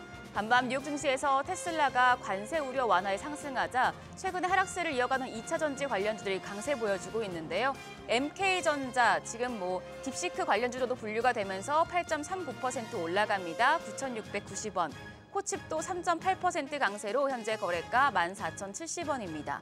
PIE가 6.4% 상승세 기록 중이며 거래가 4,655원으로 집계되고 있고요. 천보도 3.7% 강세, 율촌화학까지도 4.42% 오름세 보여주고 있습니다. 고대역폭 메모리 HBM 관련주도 상승 중입니다. 딥시크의 등장으로 흔들렸던 HBM 관련주 최근에 분위기가 바뀌고 있습니다. 딥시크로 인해서 AI 시장이 확대되면 장기적으로 봤을 때는 고대역폭 메모리인 HBM 수요도 늘어날 것이란 분석 때문인데요. 관련주 내에서 고영이 5%대 강세로 17,580원에 거래되고 있고요. IMT가 1%대 강세, STI가 4% 넘게 올라갑니다. 거래가 19,390원으로 집계됩니다. 더불어서 제우스까지도 3%대 강세 보여주고 있습니다. 현재 거래가 13,050원입니다. 온 디바이스 AI 관련주도 체크하시죠. 미국 인공지능 AI 기반 데이터 분석 소프트웨어 업체인 팔란티어 주가가 실적 호조에 힘입어서 24% 가까이 급등하자 우리 시장에서 온 디바이스 AI 관련주들도 강세 보여주고 있습니다. 관련주 내에서는 HPSP가 9% 넘게 올라갑니다. 현재 거래가 31,850원이고요. AD 테크놀로지가 5.7%, 6% 가까운 강세 보여주면서 현재 거래가 19,230원으로 집계되고 있습니다. 제주반도체 3.49% 상승 중입니다. 14,250원. 마음 AI도 3% 가까이 올라갑니다. 현재 거래가 22,850원이고요. 심택도 3.65% 오름세 보여주면서 거래가는 11,630원으로 집계되고 있습니다. 마지막으로 LG그룹주 체크하겠습니다. 올해 상반기 IPO 기업 공개 대여로 평가받는 LG CNS가 오늘 유가증권 시장에 상장을 했습니다. 유통 가능 물량이 많고 최근에 새내기주 흐름이 부진하다 보니 우려의 목소리가 나왔었는데요. 역시나 공모가를 좀 하회하고 있습니다. 3% 하락하면서 현재 거래가는 6만 원이고요. LG도 더불어서 0.14% 내려갑니다. 7만 1,900원에 거래되고 있습니다. 반면에 LG전자 1.28% 상승하면서 79,400원에 거래되고 있고요. LG에너지솔루션은 오늘 2차 전지주의 전반적인 반등으로 2%대 상승세 보여줍니다. 거래가 34만 500원입니다. 미중 무역 전쟁 우려는 여전하지만 시장 올라가고 있는데요. 상승세 지속될지 장중에 계속해서 흐름 체크하셔야겠습니다. 지금까지 증시 상황 전해드렸습니다. 오늘 일본 증시는 니케이 지수가 39,020선으로 0.57% 소폭 오르면서 출발합니다. 어제 니케이 지수는 트럼프 대통령의 관세 유예 소식에 상승했다가 결국 중국에 대한 관세는 그대로 유지되면서 오름폭을 줄였는데요. 그렇지만 간밤 뉴욕 증시가 미중 협상 기대감에 오르자 이에 영향을 받은 모습입니다. 토픽스도 0.68% 상승했고요. 달러엔 환율은 154엔대로 오늘 문을 열었습니다. 그럼 지난 한 주간 일합개미의 거래 내역 살펴보시죠. 먼저 5위는 소프트뱅크 그룹입니다. 매수 5위인데요.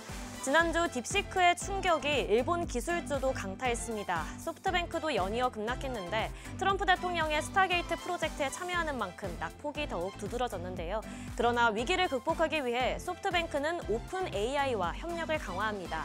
오픈 AI에 최대 250억 달러를 직접 투자하는 방안을 논의 중인데요. 협상이 성사될 경우 현 최대 주주인 MS를 제치고 최대 주주로 올라서게 됩니다.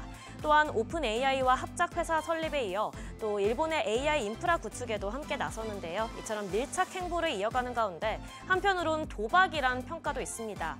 미국 실리콘밸리에선 소프트뱅크의 투자 타이밍이 한 박자 늦는다고 언급했는데요. 앞으로의 흐름 지켜보셔야겠습니다. 3위는 어드밴테스트입니다. 어드밴테스트도 딥시크 쇼크로 큰 타격을 받았습니다. 일본의 대표 반도체주인데다가 엔비디아의 칩 테스팅 서비스를 제공하는 만큼 낙폭이 컸는데요. 그러나 회사 측이 AI 반도체 검사 장비 수요가 지속해서 강력할 것으로 보면서 연간 영업이익 전망치를 37% 상향 조정했습니다. 이에 주가가 다시 반등하면서 일합개미도 거센 매수세 보였습니다. 마지막으로 1위는 미국 장기채 NYG ETF입니다. 일본은행이 지난달 열린 금융정책결정회의에서 추가 금리 인상을 결정했습니다. 이로써 정책금리가 0.5%가 되면서 17년 만에 최고치를 기록했는데요. 이에 일합개미가 엔화 강세를 예상하면서 매도 우위를 보인 것으로 풀이됩니다. 그러나 트럼프 대통령의 관세 조치로 리스크 회피 움직임이 강화되는 가운데 미국의 인플레이션 가속화에 대한 경계감으로 달러화가 강세를 보이면서 엔화가 여전히 약세인데요. 앞으로의 흐름 지켜보셔야겠습니다. 이어서 일본 증시에서 주목받은 뉴스들 살펴보겠습니다. 먼저 소프트뱅크가 오픈 AI와 함께 일본의 합작사를 신설합니다. 50대 50의 지분으로 참여하는데요. 이름은 SB 오픈 AI 재팬으로 두 회사의 이름을 모두 합쳤죠. 합작사는 향후 크리스털 인텔리전스라는 이름의 기업용 AI를 개발해서 기업별로 데이터를 집약해 고객 응대나 문서 작성 등 업무화를 자동화하거나 의사결정을 지원할 예정입니다. 소프트뱅크 자회사들이 먼저 도입하는데요. 오픈 AI의 이용료로 연간 4,500억 엔을 지급할 계획입니다. 다음으로 이시바 시게루 총리가 트럼프 대통령의 관세 조치에 대해 세계 자유무역에 줄 영향을 살필 거라고 언급했습니다. 어떤 배경에 따라 결정됐고 또 미국의 국익에 부합하는지도 살펴볼 거라고 밝혔는데요. 특히 오는 7일에 열릴 예정인 미일 정상회담에서 트럼프 대통령과 반도체에 관한 미일 협력의 중요성에 대해 논의하고 싶다고 덧붙였습니다. 또 현재 트럼프 대통령이 추가적인 관세 부과 계획도 밝혀서 일본 역시 긴장하고 있는데요. 이시바 총리는 미국산 LNG 구입도 확대해서 일본에 대한 관세 강화를 피할 것으로 보입니다. 마지막으로 일본 콘텐츠 왕국 소니그룹의 최고 경영자가 7년 만에 바뀌었습니다. 도토키 히로키 사장이 CEO를 겸임하기로 했는데요. 향후 도토키 체제 하에서 엔터테인먼트 중심의 성장 전략을 추진할 방침입니다.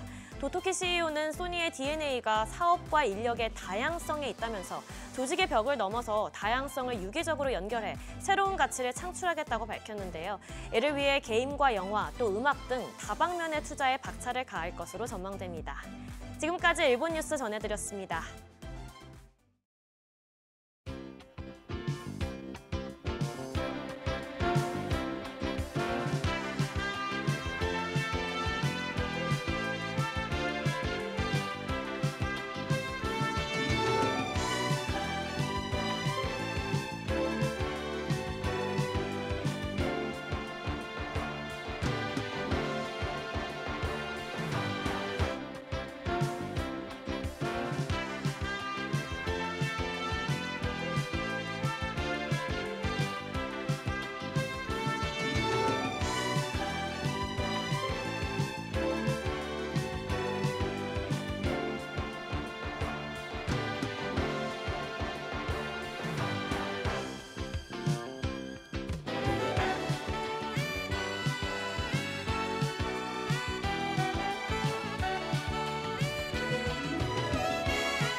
미국과 중국 간의 대립과 경쟁 지금 다양한 분야에서 계속되고 있는데요. AI 또 반도체 분야도 빼놓을 수가 없겠죠. 네, 현재 반도체 관련 기업들의 주요 이슈를 살펴보면서 향후 산업에 대한 전망도 알아보겠습니다. 인더스트리 애널리스트 이주원 박사 모셨습니다. 어서 오세요, 오세요. 박사님. 네, 안녕하세요. 네, 박사님 요즘 많이 바쁘셨겠어요. 뭐 AI 반도체 뭐 난리가 나가지고 연휴 중에 터져가지고 연휴 네. 중에 연휴 끝나자마자 지난주 금요일부터 계속 호출한 곳이 많더라고요. 그러시죠. 예. 그러다가 또 아주 따끈따끈한 신간이 나왔네요. 아, 반도체 패권 전쟁, 부제가 보니까 10년 후 한국 반도체는 살아남을 수 있을까? 근데 오늘 말씀 다 해버리시면 책이 안 팔립니다. 그렇죠. 키워드 정도만 그냥 궁금할 정도로 해서 네. 책을 사보게끔 하셔야 되는데 아니 지금 샘 올트만 오픈 AI CEO가 지금 우리나라 이제 다녀간 거죠? 아직 이미 주요 미팅들은 거의 어제까지 어제까지는 마무리가 다 된 것 같습니다. 마무리하고 SK그룹하고 했고 네. 카카오랑 했고 삼성전자하고까지 해서 사실은 이렇게 많은 CEO들을 만나지 않았었거든요. 작년에 왔을 네, 때는. 네.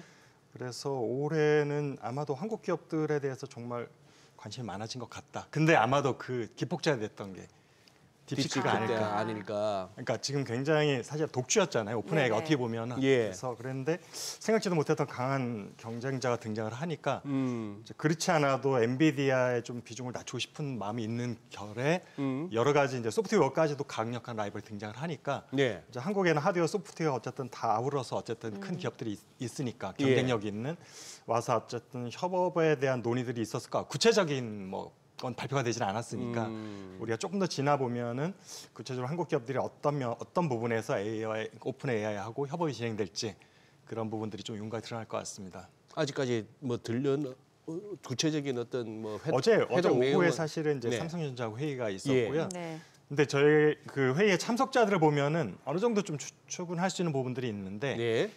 이게 샘 올트만만 온 게 아니라 소프트뱅크의 손정희 회장도 같이 왔고 아 네. 그래요? 그 다음에 누가 배석을 했냐면 영국의 암사의 CEO도 배석을 했어요. 오, 그러니까 암이 소프트뱅크의 자회사잖아요. 네. 그러다 보니까 지금 사실은 그 세 회사가 한꺼번에 삼성전자 만났을 때는 네.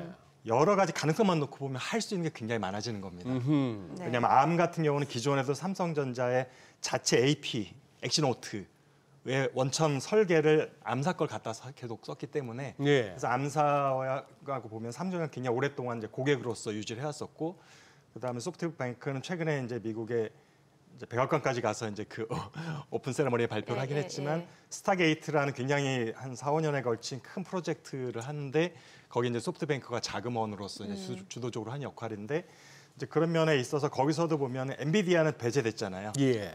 오픈 AI하고 그다음 오라클, 예. 소프트뱅크 맞아요. 그런 면에 보면 뭔가 새로운 질서를 한번 만들어 보겠다는 의도가 좀 보이는 것 같아요.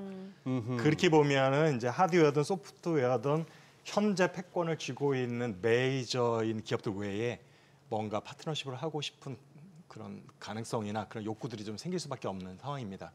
그런 면에서 좀 다방면의 논의가 됐을 것 같은데 이제 결국 한국 기업들도 이제 본인들이 거기에 참여를 했을 때 어떠한 메리트가 있을지 이런 것들을 사실 좀 계산해봐야 되잖아요. 네. 삼성 같은 경우도 AI 휴대폰에 기존에 이제 구글 제미나이를 쓰고 있는데 이걸 과연 오픈 AI 거를 사게 될지 이런 것도 포인트가 될 수 있는 거고 네. 스타게이트의 자금과 그다음에 기술 파트너로 정말 들어가게 될지 아하. 왜냐하면 삼성전자는 디램만 있는 게 아니라 HBM이 물론 핵심이긴 한데 파운더리까지 예. 갖고 있다 보니까 그렇기 때문에 오픈 AI가 직접 칩을 설계를 하고 TSMC 대신에 일부를 삼성전자 파운더리에 맡기는 방법도 있을 수가 네네네. 있어요. 그러다 보니까 어제 그 사자 회담은 굉장히 많은 것들을 엮을 수 있는 가능성이 보이는 거였다. 그래서 아직 구체적인 건 나오지 않았지만 굉장히 다방면의 얘기가 논의가 됐을 거라고 저는 생각을 하고 있습니다. 지금 자료 화면이 대단합니다. 나오는 면면들이 한 명 한 명이 굉장한 굉장한 거물급들이거든요. 거물들이네요. 근데 예. 지금 한 자리 이렇게 모은 자체가 아마 최초일 것 같고요. 그러네요. 그게 한국에서 만났다는 건 CES나 이런 외국이 아니라 그러니까 한국에 찾아와서 만났다는 건 제가 볼 때는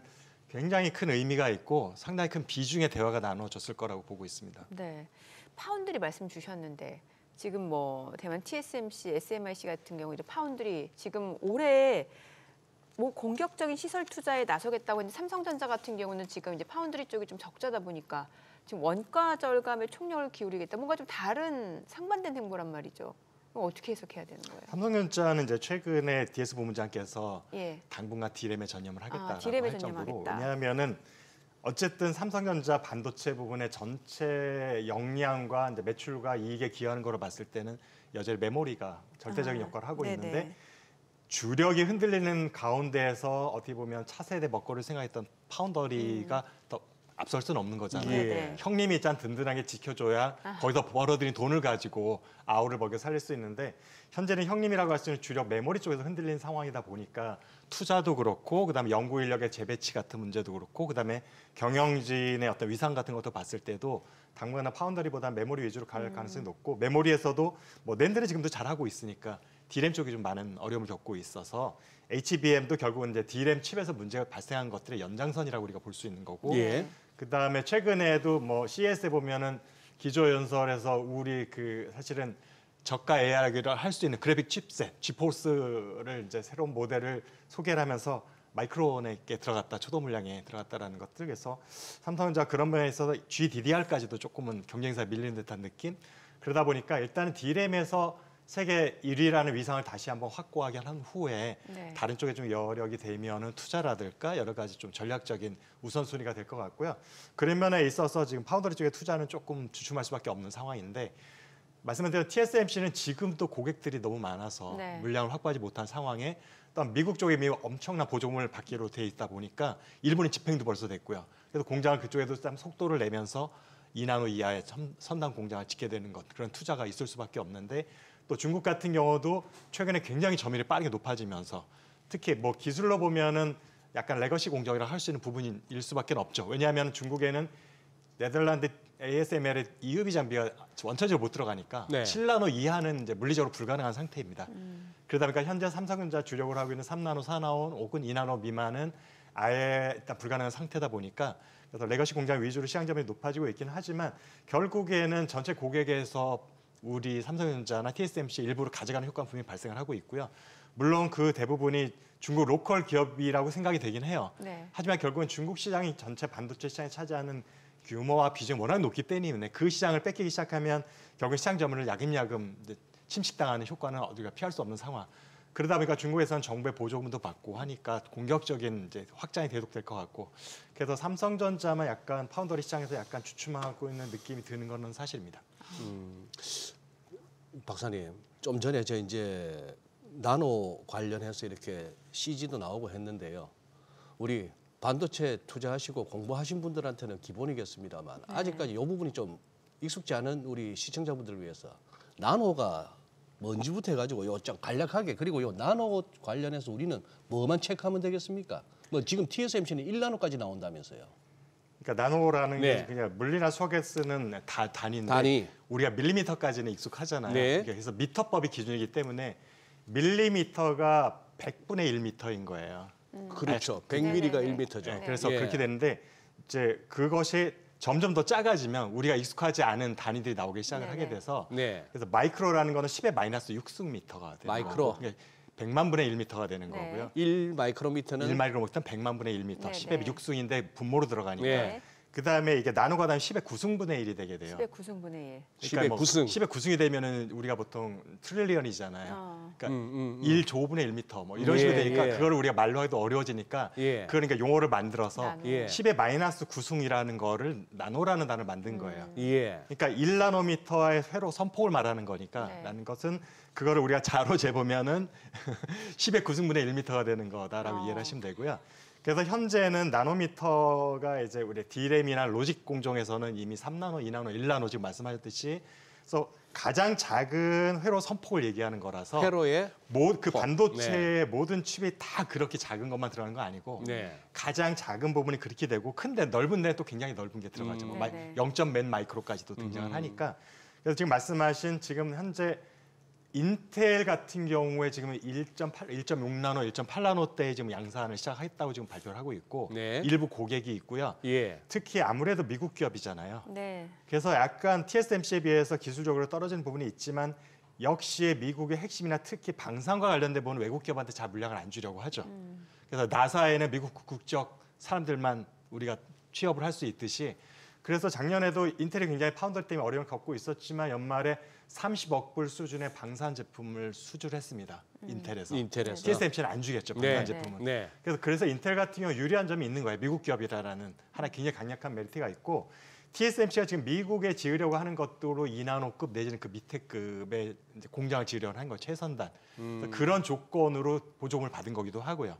근데 삼성전자 같은 경우는 지금 양산 목표가 이제 계속 이제 수정이 되고 있기 때문에 계획은 네. 있습니다. 네. 1.8나노, 1.6나노가 있는데 양산 단계까지는 아직 가지 못했다고 보면 되고요. 연구개발 단계라고 볼 수 있어서 근데 지금 전반적으로 파운드리 관련된 로드맵을 조금 지연시키고 수정하는 타이밍에 있잖아요. 삼성전자는.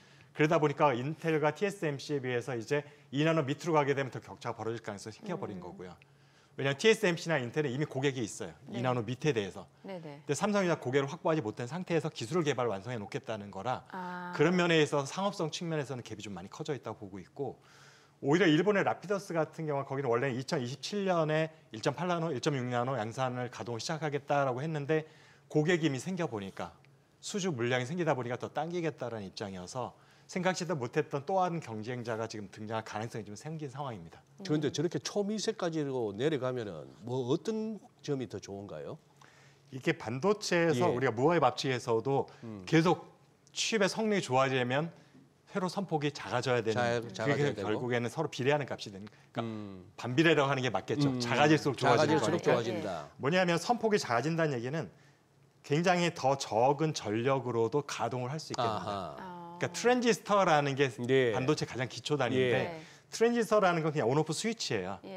근데 더 작은 전력으로도 온오프 시킬 수 있다라는 것. 그러니까 전력 소모가 줄어드는 예. 거. 그래서 모바일 제품으로 가면은 굉장히 저전력 소모가 중요해지니까 예. 그것이 중요해지고 그다음에 또 회로 선폭이 줄어들면 속도가 빨라집니다. 아하. 그래서 그 속도가 빨라진다는 얘기는 로직 칩으로 하면 퍼포먼스가 좋아지는 거고요. 네. D램으로 하면 회로 선폭이 작아진다는 얘기는 더 빽빽하게 우리가 칩을 만들 수 있으니까 용량이 커진다. 그래서 그 두 가지 이점 때문에 끊임없이 미세 선폭을 줄여나가는 것으로 하는데 네. 중요한 건 여기까지는 우리가 이게 무어의 법칙은 여전히 우리가 따르지 못해요. 무어의 법칙은 이미 법칙.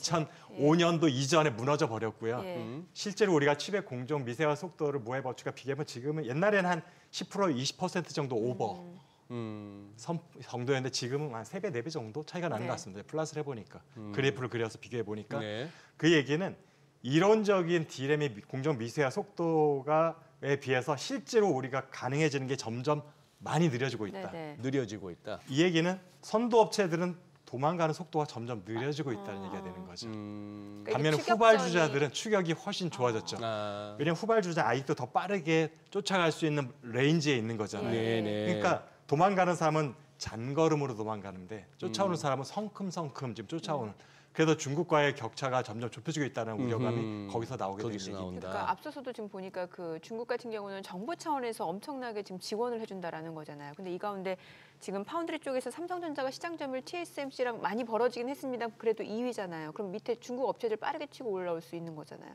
지금 이제 그 저희가 확인할 때 가장 네. 최근 데이터는 3분기, 작년 3분기까지인데 그때 삼성전자 파운드리 점유율이 9.3% 네. 여전히 2위에 있었는데 네. 한때 19%까지 갔던 걸 생각해 보면 반토막이 나 있는 상황이라고 볼 수 그러네요. 있고 예.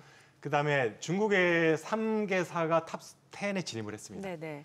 그러니까 탑 10 중에 3개 업체가 이미 중국 업체라는 것이 이만 충격이기도 한데 예. 그중에 가장 마티형격인 SMIC는 삼성전자 바로 밑에 3위까지 올라왔고 3위로 올랐다는 얘기는 그 이전에 전통적인 강자였던 대만 UMC와 미국의 글로벌 파운드리를 밀어냈다는 얘기가 되는 거예요. 엄청 빠른 속도로 굉장히 빠른 추격하네요. 속도로 추격했다는 예. 얘기고 근데 여전히 이제 시장 점유율을 보면 6%니까 삼성하고는 3.3%포인트 차이가 나긴 하지만 중국 3개사를 합치면 9.1%가 되니까 삼성전자 하나와 중국 3기업을 같이 대결한다 비교를 해보면 거의 비슷한 수준까지 와 있는데 이게 3분기 데이터거든요. 예. 근데 삼성전자 파운드리 점점 낮아지는 추세 가운데 있고 그렇죠. 중국은 올라오는 그 추세 가운데 있었는데 그걸 확실히 뭘 볼 수 있냐면 2분기에서 3분기의 매출 증가율 보면 삼성전자 마이너스 10몇 %로 뚝 떨어졌는데 네.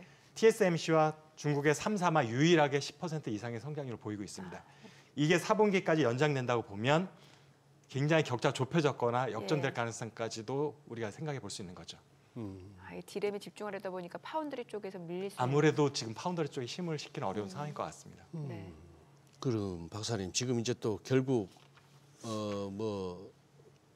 디램에서 이제 HBM 얘기가 한참 몇 년을 주도했으면 이제는 또 차세대 AI인데요. AI 메모리 반도체인데 이게 지금 삼성전자도 자체적인 AI 반도체 개발하겠다고 했고 이 말은 뭡니까? GPU 없이도 AI 연산이 가능한 NPU를 개발한다? 이게 예. 또 결국에는 로직 예. 디바이스거든요. AI 네. 쓰는 것들이. 근데 로직 디바이스가 혼자 쓰는 건 아니고요. CPU는 반드시 필요합니다. 네. 마이크로 프로세서가. 그래서 CPU가 마이크로 프로세서인데 역할을 GPU와 CPU와 HBM의 역할을 비교를 해보자면 네.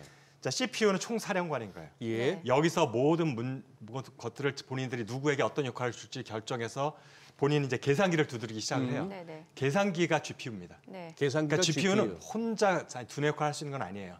두뇌에서 명령을 내리면 빠르게 계산기인데 계산기는 사실 컴퓨터인 거잖아. 사람이 있고 컴퓨터가 있는 것 같이. 네. 그러다 보니까 그것을 연산을 총괄하는 두뇌는 하나만 있으면 되고 계산기가 많으면 네. 동시에 여러 연산을 확 걸어버릴 수 있잖아요. 자동화 네. 시스템을 통해서. 네. 그러다 보니까 CPU는 조금 들어가고 네. GPU가 많이 들어가는 거죠. 예. 그게 현재 호퍼칩 블랙칩의 원리인 거고요. 아하. HBM은 어차피 연산을 하더라도 우리가 정말 메인 저장 장치는 따로 있죠. 그 예. SSD가 됐던 뭐가 됐던. 예. 근데 거기까지 한번 데이터를 주고받으면 시간이 굉장히 오래 걸리는 게 칩과 칩 사이에는 여전히 구리배선으로 지금 데이터가 갑니다.